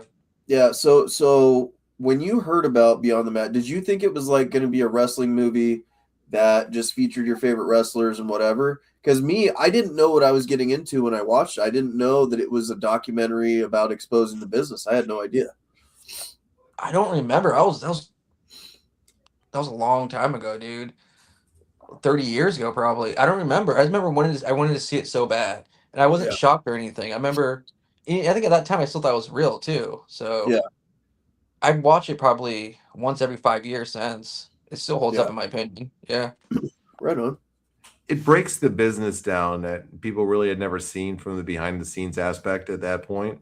And you saw people who were at the top of their game at some point. Some in the documentary were at the top of their game, being Mick Foley in that one for sure. And then you saw old huge stars like Jake the Snake Roberts, who was just a drunken, alcoholic, drug addict, awful person in the movie. But then somehow or another they make him really redeeming at the end when he's working with his dad, and you hear about his life and why he ended up the way he did. It's a tremendous documentary. If you guys have never seen it, Terry Funk's in it too. I mean, which is great. Old school ECW, Paul Heyman. I mean, come on, so much good in that movie or documentary. So much good. All right, I'll throw one out there now, and let me think. There's so many good ones. So many good ones for wrestlers. All right, so, Rock's easy one. Hogan's easy. People would say for no holds barred for him. But Cornball, I don't care. I got to go WCW here. Ready to Rumble for me, always one of my favorites. I know we've done the watch long years ago on here. The one-liners in it, the awful acting, the awful storyline of it. It's just cheesy at best, but it was just fun to me. It's so bad, it's good. It really is. Jimmy King. Let me go get another beer. You know, I will rule you. God, I mean, Jimmy King, the guy really has. Ricky Dozon once asked for advice from Jimmy King. Did he really?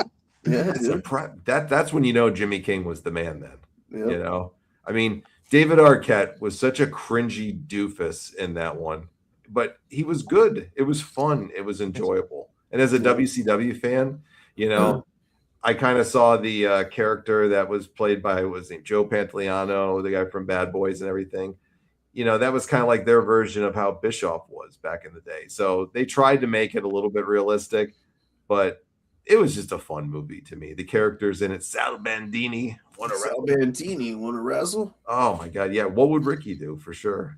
Paradise Alley. I've never seen Paradise Alley. You guys seen that one? Never heard of it. Yeah, no, I got to check that out. Who's it with, Joey?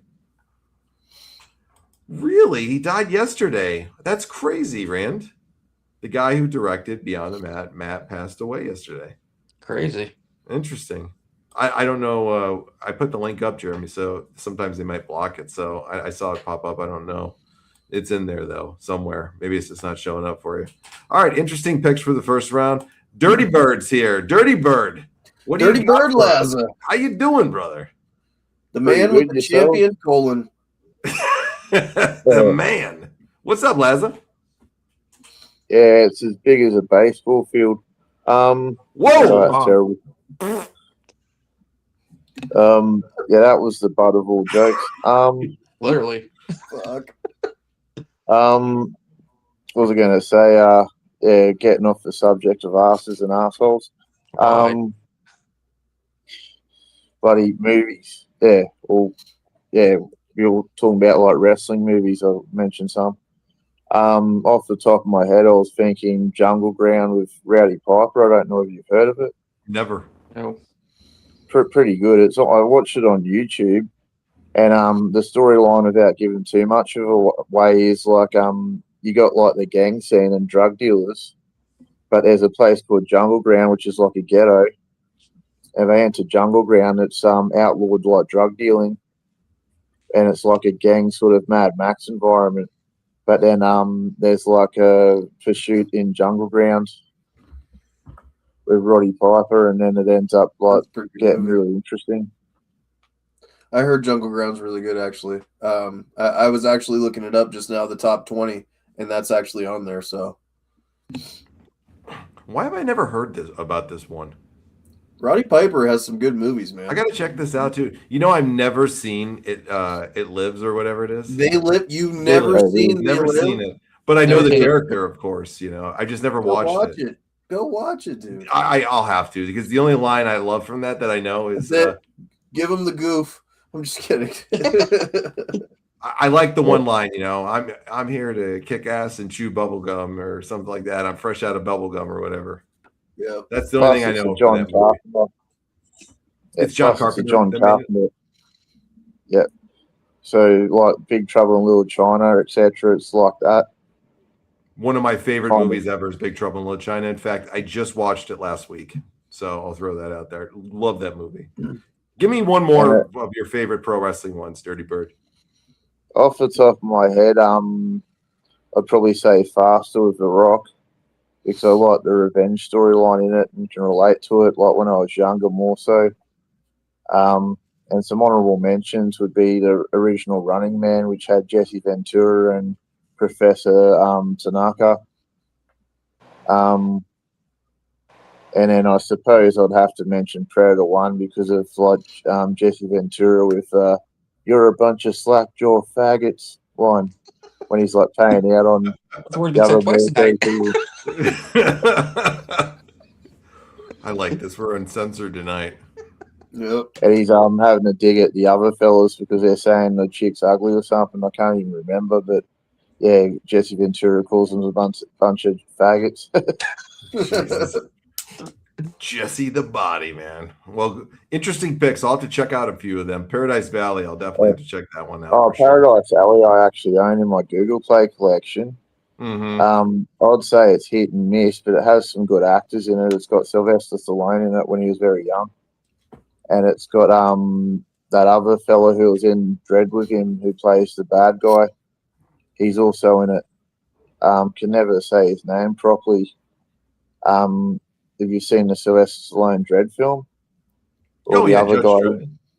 Yeah, the other guy who plays the evil Dread. I can't think of the character's name at the moment. Judge Death or whatever his name is. He's also the actor who plays that's also in Paradise Alley, and Terry Funk's also in it as well and whatnot. But yeah, it's a bit cheesy in some ways, but it's sort of going into like a New York theme, pro wrestling, gangsters, whatnot. So yeah, you may like it. Interesting though. I like that, man. Good picks, Laza. Well, hey brother, thanks for joining us, and make sure you take care of yourself. All right, It's a bit goofy though with the pro wrestling character because his name's Kid Salami. Kid Slimy. Kid Salami, like as in the deli food salami. Oh, salami. He's got a big dick, right? So because they're mostly Italian, like characters in it. Oh, yeah, they called him Kid Salami, and he wears like a whole lot of salamis over his neck, like Roman Reigns wears his stuff. But yeah, Richie's new name is Kid Vienna Sausage. It's okay. It's okay. I recognize my place in the world. It's not the size that matters; it's how you use it. Apparently, Sylvester Stallone said that some actors were ripping it to a shred or something, and he said that pro wrestlers were the best at choreographing whatnot. And else, like he has a lot of respect for him. And you'd think so after his great fight with Hulk in that Rocky film. I class that as a fight because they went off the charts with that one with Thunder Lips. The ultimate male, baby. Gotta love fucking Thunder Lips, man. Rocky 3, one of my favorites. All right, lads. I got one more person on before we get off. I got two on, maybe. So we will catch up with you later on, brother. Thanks for coming on. Okay, buddy? Cheers. Much appreciated. Always, brother. All right, let's get in. We got Rand here, and then I'll get to my next one. Rand, what the fuck's going on, man? Nice to see you. Nice to see you guys. Yeah, how's it going? Rowdy. Give us one of yours. Macho Man Randy Savage in episode of Texas Chain. Chuck Norris show, the Texas Ranger. Texas Ranger. Great show. Yeah. Macho was in Walker, great Texas episode. Ranger? Yeah, he was in Walker, Texas Ranger. Great episode. He was inside a prison cell. And the ride broke out. I gotta go check that out. Okay. Yeah. That. HBK on Baywatch. I don't know if anybody watched that episode where he played a stalker of a rich lady. Is that really kind of where Pamela Anderson ended up on WrestleMania after that? Maybe like a year out from that time, because at the same time, Baywatch was working with WCW. Yeah, they had Hogan and Vader on it, and Flair too, right back in the day. I think it helped sell the storyline of the pay-per-view, right, Rand? Did it help sell the Bash of the Beach or something there? Yeah, it was a Bash at the Beach sellout storyline. Great movie to watch. Stone Cold Steve Austin, Stranger. Yep. Never seen that one. It's about it's where he gets his memory lost, but he can remember who attacked his family. He goes after them. It's basically Stone Cold going after Sons of Anarchy, and then nice. That's pretty cool. Yeah, good pick. There's a movie with Steve Borden in it where he plays Out for Justice. It's a low budget TNT movie, really well done. Okay. Gas bar scene chase. It's really well done. Okay. And They Live, obviously. Piper. Piper's movie. They come to Frogtown. Really good, really funny post-apocalyptic movie with Rowdy Piper in it, and mutant frogs that he has to defend against in a western town. Okay. How tall are you, dude? You look like a giant, man. Who, Rand, how me? tall? Yeah, you look like how tall are you? You look like a giant, dude. I'm the same height as Chris Benoit. Oh, 5'9", 5'10"? Yeah, I know. I can throw you off with my camera angle. Yeah, you just look huge, man. He's Even got bigger. he got the great hair too, Yeah. like the Daniel Stern hair, Rand. Yeah. I love it. Yeah. And that beard is tremendous, man. Yeah. That's Yeah, that's a, took that's a me good all fucking winter to beard. grow it out. I love the way Canadians talk too. I love the way Canadians talk, Rand. We're very polite, but absolutely, 100%. Yeah, absolutely. Yeah. Rand, thank you for coming on. I got a few more in the back. Just don't want to before. You just don't. Before. Go ahead. Yeah, it's all good. Later. Oh yeah, I got a few more I got to get to in the back, brother. So we'll catch you on the next one, next episode. Okay, buddy. Yeah, no problem. All right, thanks, brother. You got to keep that doomsday coming too, Rand. I love that news. Good to see Rand on. I think we've only had Rand on once before. So, all right, next one, Jeremy. What's going on, my friend? What's up, fellas? What's up, buddy? What you got for us? Hit us with yours, my friend. What's a couple of yours? One of them is Bam Bam Bigelow and Major Payne. Oh yeah. Oh yeah, that's a good one. Yeah, I love that. that movie. We missed that. Macho Man in the Spider-Man movie. Oh, Buzzsaw, right? Yeah. Good one. Bonesaw McGraw. Bonesaw McGraw. There you go.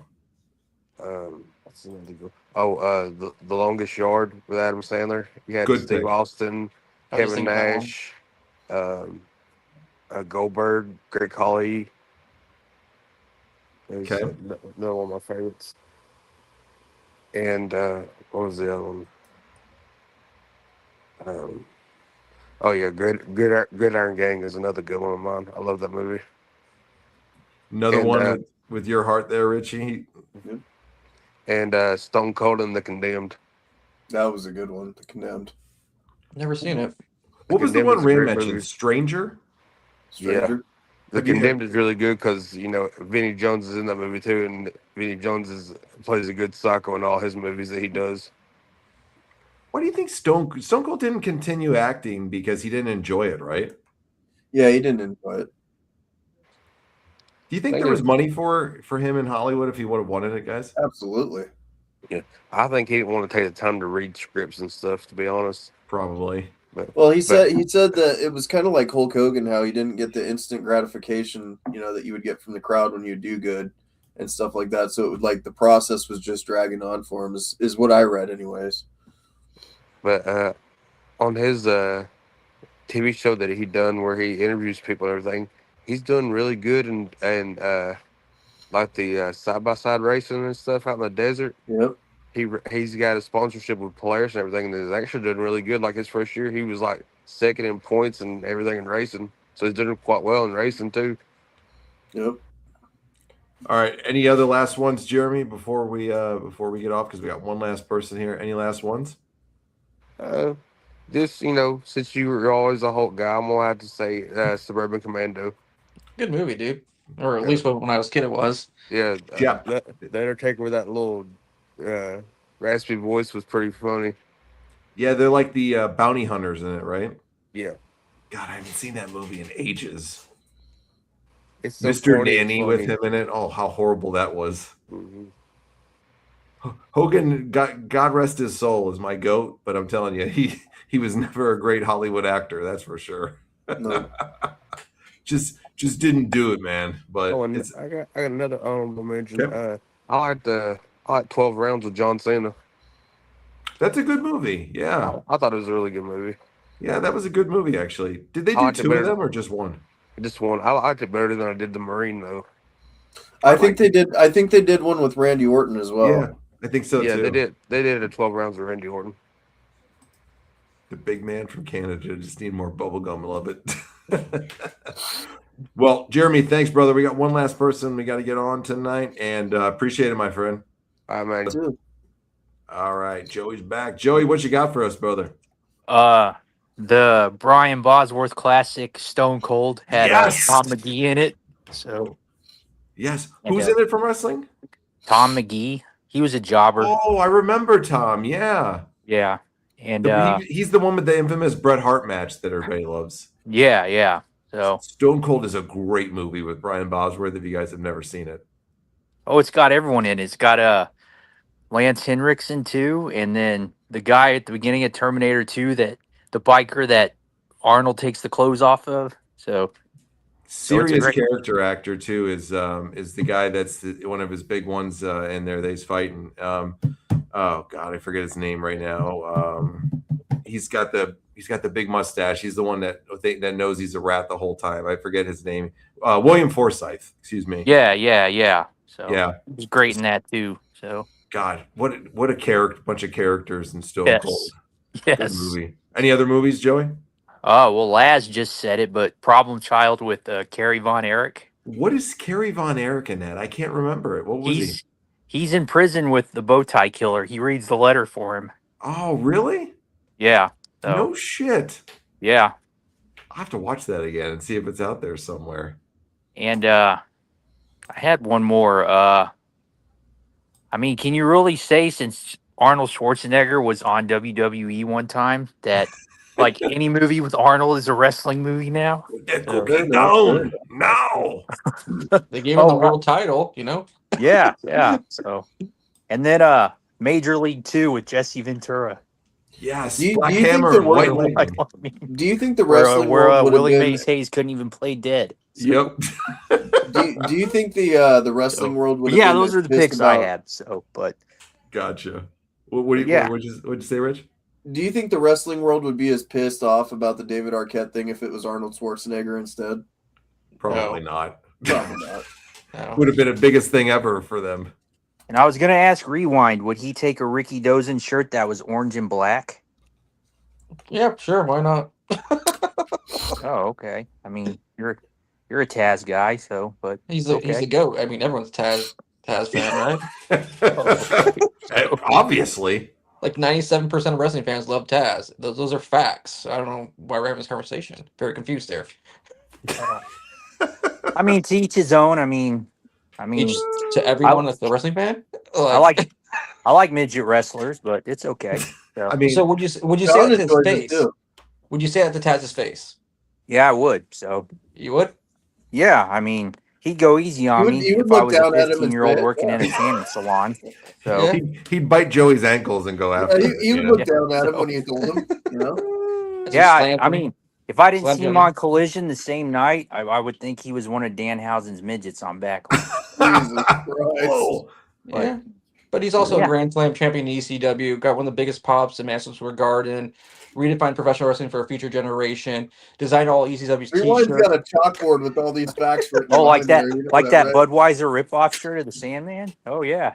So Yeah, designed the ECW logo. I mean, he had the ECW school. He did a lot for the business. So. Rewind wakes up every morning and reads his Taz Bible that he's got. His of Taz his, encyclopedia. yeah, the Taz facts of the day. Told So Paul Heyman So- to work with Brock Lesnar. Yeah. So that's why none of his trainees can get jobs in the business now. Okay. So, He also Right. likes salons with young teenagers very well. Charges got dropped, and your boy Connor, There you know, was, he did some sketchy- there was charges filed to begin oh, with. I'm not a Connor fan. So Well, I'm oh, talking he's about- talking about Richie, Joey. Oh, okay. Richie There was- loves there was- Connor. And let's There not, was let's not charges- forget Austin beat the shit out of his girlfriend too. Everyone likes to forget that too. So What, that Stone Cold beat up his wife? well, Yeah. I don't know. I don't know. I'm not an Austin fan, so who knows? So well, Interesting, interesting but- perspectives here. I like this. all right. Well, I'm gonna get out of here. Guys, Thanks, have brother. a good night. So all right. Appreciate it, Joey. Be good, man. Yeah. Bye bye. All right, one last one from each of you guys here. Give us one last pro wrestling one that you liked here for movies, guys. Rewind, you go first. Rewind. I guess no one said The Wrestler. That was a great movie. 08. That was a great movie. You know. Good pick. Loved it with Mickey Rourke, man. Yep. What about you, Rich? I'm gonna go with Wrestling with Shadows. I think it was a great documentary. That was really badass documentary with Bret Hart. That one, man, I think that's probably one of the best wrestling documentaries I've ever seen. Was Wrestling with Shadows. It was really good. Yeah. All right, I'm going to give John Cena some credit here, and I'm going to say, check out Peacemaker. Peacemaker is an absolutely awesome show. It is good, and he's got some funny comedies. Ricky Stenicki. Ricky Stenicki's hilarious. I think it's great, but Peacemaker is some of his best work that he's ever done, if not his best work that he's ever done. Check it out. Have you ever watched the show, you guys? I've never seen it. Never seen it. Yeah. Yeah, I've seen the first 2 episodes. Yeah. Totally worth watching them out. And I still got to finish season 2, but it's a great one with him as well. Nice. So, well, good picks tonight, Ray. Rewind. Thanks for joining us tonight, brother. Yeah, thanks for having me on. Diaz is going to win. Have my money ready, Richie. I guess you can take 25 and just send it to John because he's going to buy a shirt, cut in the business. But yeah, it'll be fun. Are you guys going to stream it or no? Saturday night. Are you kidding? Why would we not stream it? So, all right. If I can, I will. Well, I'm talking about like on here. Yeah. Yeah. On here. I'm in. I want to see you cry live. Oh, dude, what are you gonna do when he gets knocked down or TKO in the 4th round? Because he's when Nate Diaz gets TKO'd in the 4th round, it's gonna be okay, man. I'll hold you. Your boy can't go 5 rounds, dude. Those are facts, man. Those are facts. I'll give you the old rewind rub down with my lotion. I'll go to the bank tomorrow, actually Friday, and I'll pull out 100 once. You do the same, buddy. Dude, I don't even have to go to the bank. I got it. He likes to make it rain all the time, dude. He's good. Yeah. I don't know. We'll see if I can jump on and stream. I can't commit to it yet. So let me see how the weekend goes. But I'm going to be watching it for sure later on. I just don't know if I can stream. So it'll be a good card. I mean, it'll be fun. Francis is going to knock someone out. Ronda's going to armbar someone, and then Diaz is going to win. So it'll be a good night. I can't wait to see this one get settled between you guys. Well, I feel like this is just a start of it. I feel like it's going to keep going. Oh, it's going to get worse. There's more bets to be had here in the near future. Wait till McGregor comes back and Rewind starts talking shit. Dude, he lost both career fights. He lost then he beat Cowboy, then he lost it. Dude, he's not doing too well, man. He didn't lose the Cowboy. No, he beat Cowboy. He lost the 2 Dustin Poirier fights. He lost the Cowboy, then Khabib beat him. He didn't lose the Cowboy. No, Cowboy beat him. Is that what? Am I saying it wrong? Yeah, you're saying it wrong. Oh, my bad. Yeah, he finished Cowboy in the 2nd round. Yes. Yeah. My bad. You know what I meant. Yeah. That was his last victory, right? Yeah, in 2019. Yeah. It's okay. It's been a hot minute. It's okay. Poirier's a beast, man. I don't blame him for losing to Poirier. Yeah. He won the first fight back in good old days when he was so young. Somebody's about to be $100 richer, and I'm about to have a Ricky Dozon shirt. So dude, no, if Richie wins, you ain't getting shit, John. My name's Rich. You know. I got to vote for. I got to vote for you, then, Jason. All right. Yeah, you're a Diaz fan. You're coming around. Everyone's always doubted Diaz. He's always not always, but he's always done what people. There's a reason for that. He sucks. No, he's got a shitty average losing record. He was Tough Enough 5 winner. He beat your boy McGregor. Yeah, okay. Wait, let's go back and look at Tough Enough 5 and look at those characters he was with. Jesus Christ. He's had a hell of a career. Everyone counted him out. He was an average guy who did unaverage things. Nate like Diaz, what? Like choke out your boy. Like that. How was that? How was it? Connor was so tiny compared to him, dude. Dude, and then the second fight, I still think Nate won the second fight too, by the way. That's fine. You can hold on to that all day long. He didn't win the second fight. It's not the record book for that. And he's going to win the third one too if that ever happens. And your boy keeps bitching out when they talk about the trilogy. You know. Well, what I heard was he was supposed to do in the UFC. Then Netflix offered him $10 million, and then I also heard that he said if he took the money, he can never fight in the UFC again. So we'll see. Dana was happy for him. It seemed he said he was at least. Yeah. So. That's what he says. I think Dana secretly hates the Diaz brothers myself. Oh, fuck yeah. Well, remember what Nate's last fight was supposed to be? Yeah. He is a champion. I think Nate Diaz is the Taz to Rewind in the UFC. Oh, come on, dude. You know, we're getting we'll settle Saturday night. We'll win, see. lose, or draw, it'll be a good fight. You got to say that. It's going to be a good fight. It's gonna be a fight, and Diaz is gonna lose doctor stoppage, but yeah. Somebody's gonna eat some crow here after this That's for It's going to sure. be in California, so they're not going to stop it unless they have to. Hey, if Diaz taps Perry out, I will happily eat crow over that because What I called happens that if too. what happens if Diaz wins by TKO? Just He clinches him and takes him down. He Or won't just him. because he won't. And here's why. Who's knocked out Mike Perry? I'll ask it again. Oh my god. Okay, we'll see what happens. All right. We'll see what happens. The better man will win. You're looking at him. Have my money ready. That's all I gotta say. I don't just have my money ready. I want to send Diaz down there to collect for me. Okay. So I've got it. I've got one for the three of you. Jason, don't worry.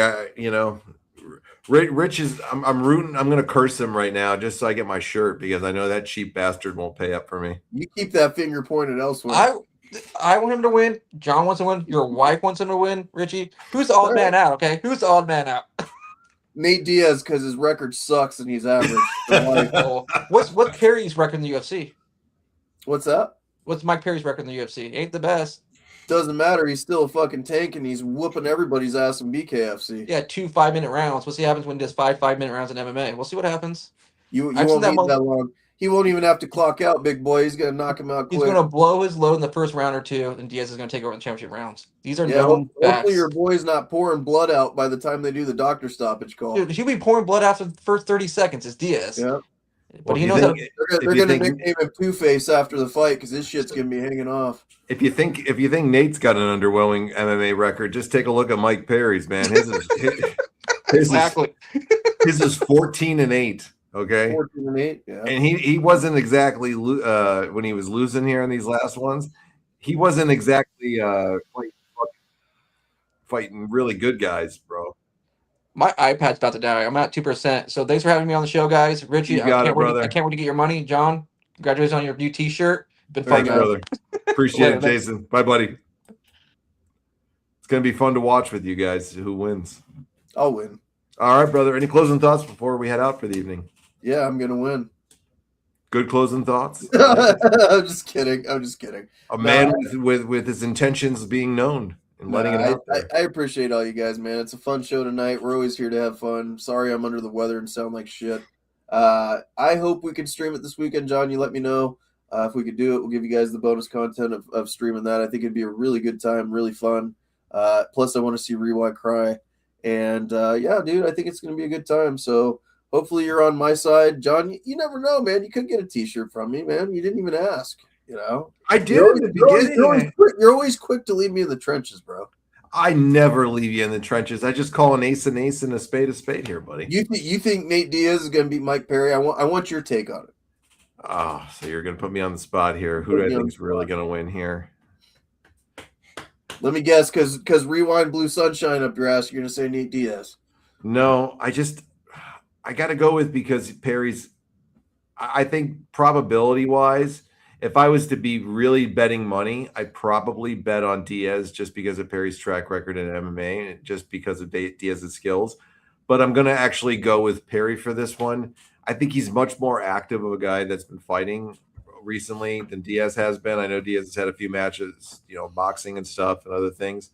Mike Perry's been very active through the years, and I think his MMA record might be a little bit deceiving at the end. And I think he's a guy now that really kind of got a second lease with the fight. I mean, he got in there with Jake Paul. Let's be realistic. That was a big money matchup for him. I think he's very motivated. So I think because he's been in there, I think he could catch Diaz, and I think he's probably going to catch him. But I wouldn't put money down on it. If I had to throw money down on it, I'd be smart and I'd put it on Diaz. But no money down on it. I'm going Mike Perry. Fair enough. So yeah. I mean, he used to have his girlfriend corner him back in the day. That's what I'm saying. What does that even mean? It's very deceiving, like with Mike Perry, that he used to have his girl. That's why I think his MMA record was kind of where it was at. He wasn't really training for real at that point at the end of his MMA run. So that's my pick, though. You get it. Fair enough. All right. Devon, get the muffins. You are welcome. All right, guys. If we can stream on Saturday, we'll just check out the YouTube and the Facebook, and then you'll see we'll post it if we're going to be able to. If not, we're definitely going to be talking about it for sure. Next week. It's going to be interesting to see, and hopefully you guys check it out. And if we can do it on Saturday, we'll definitely give it a try. So Definitely will give it a try. All right, guys, we will see you all later on. Have a good rest of the week. Stay safe. Be well. For Richie, I am John. We are out of here. See you guys on the next go. Sweet.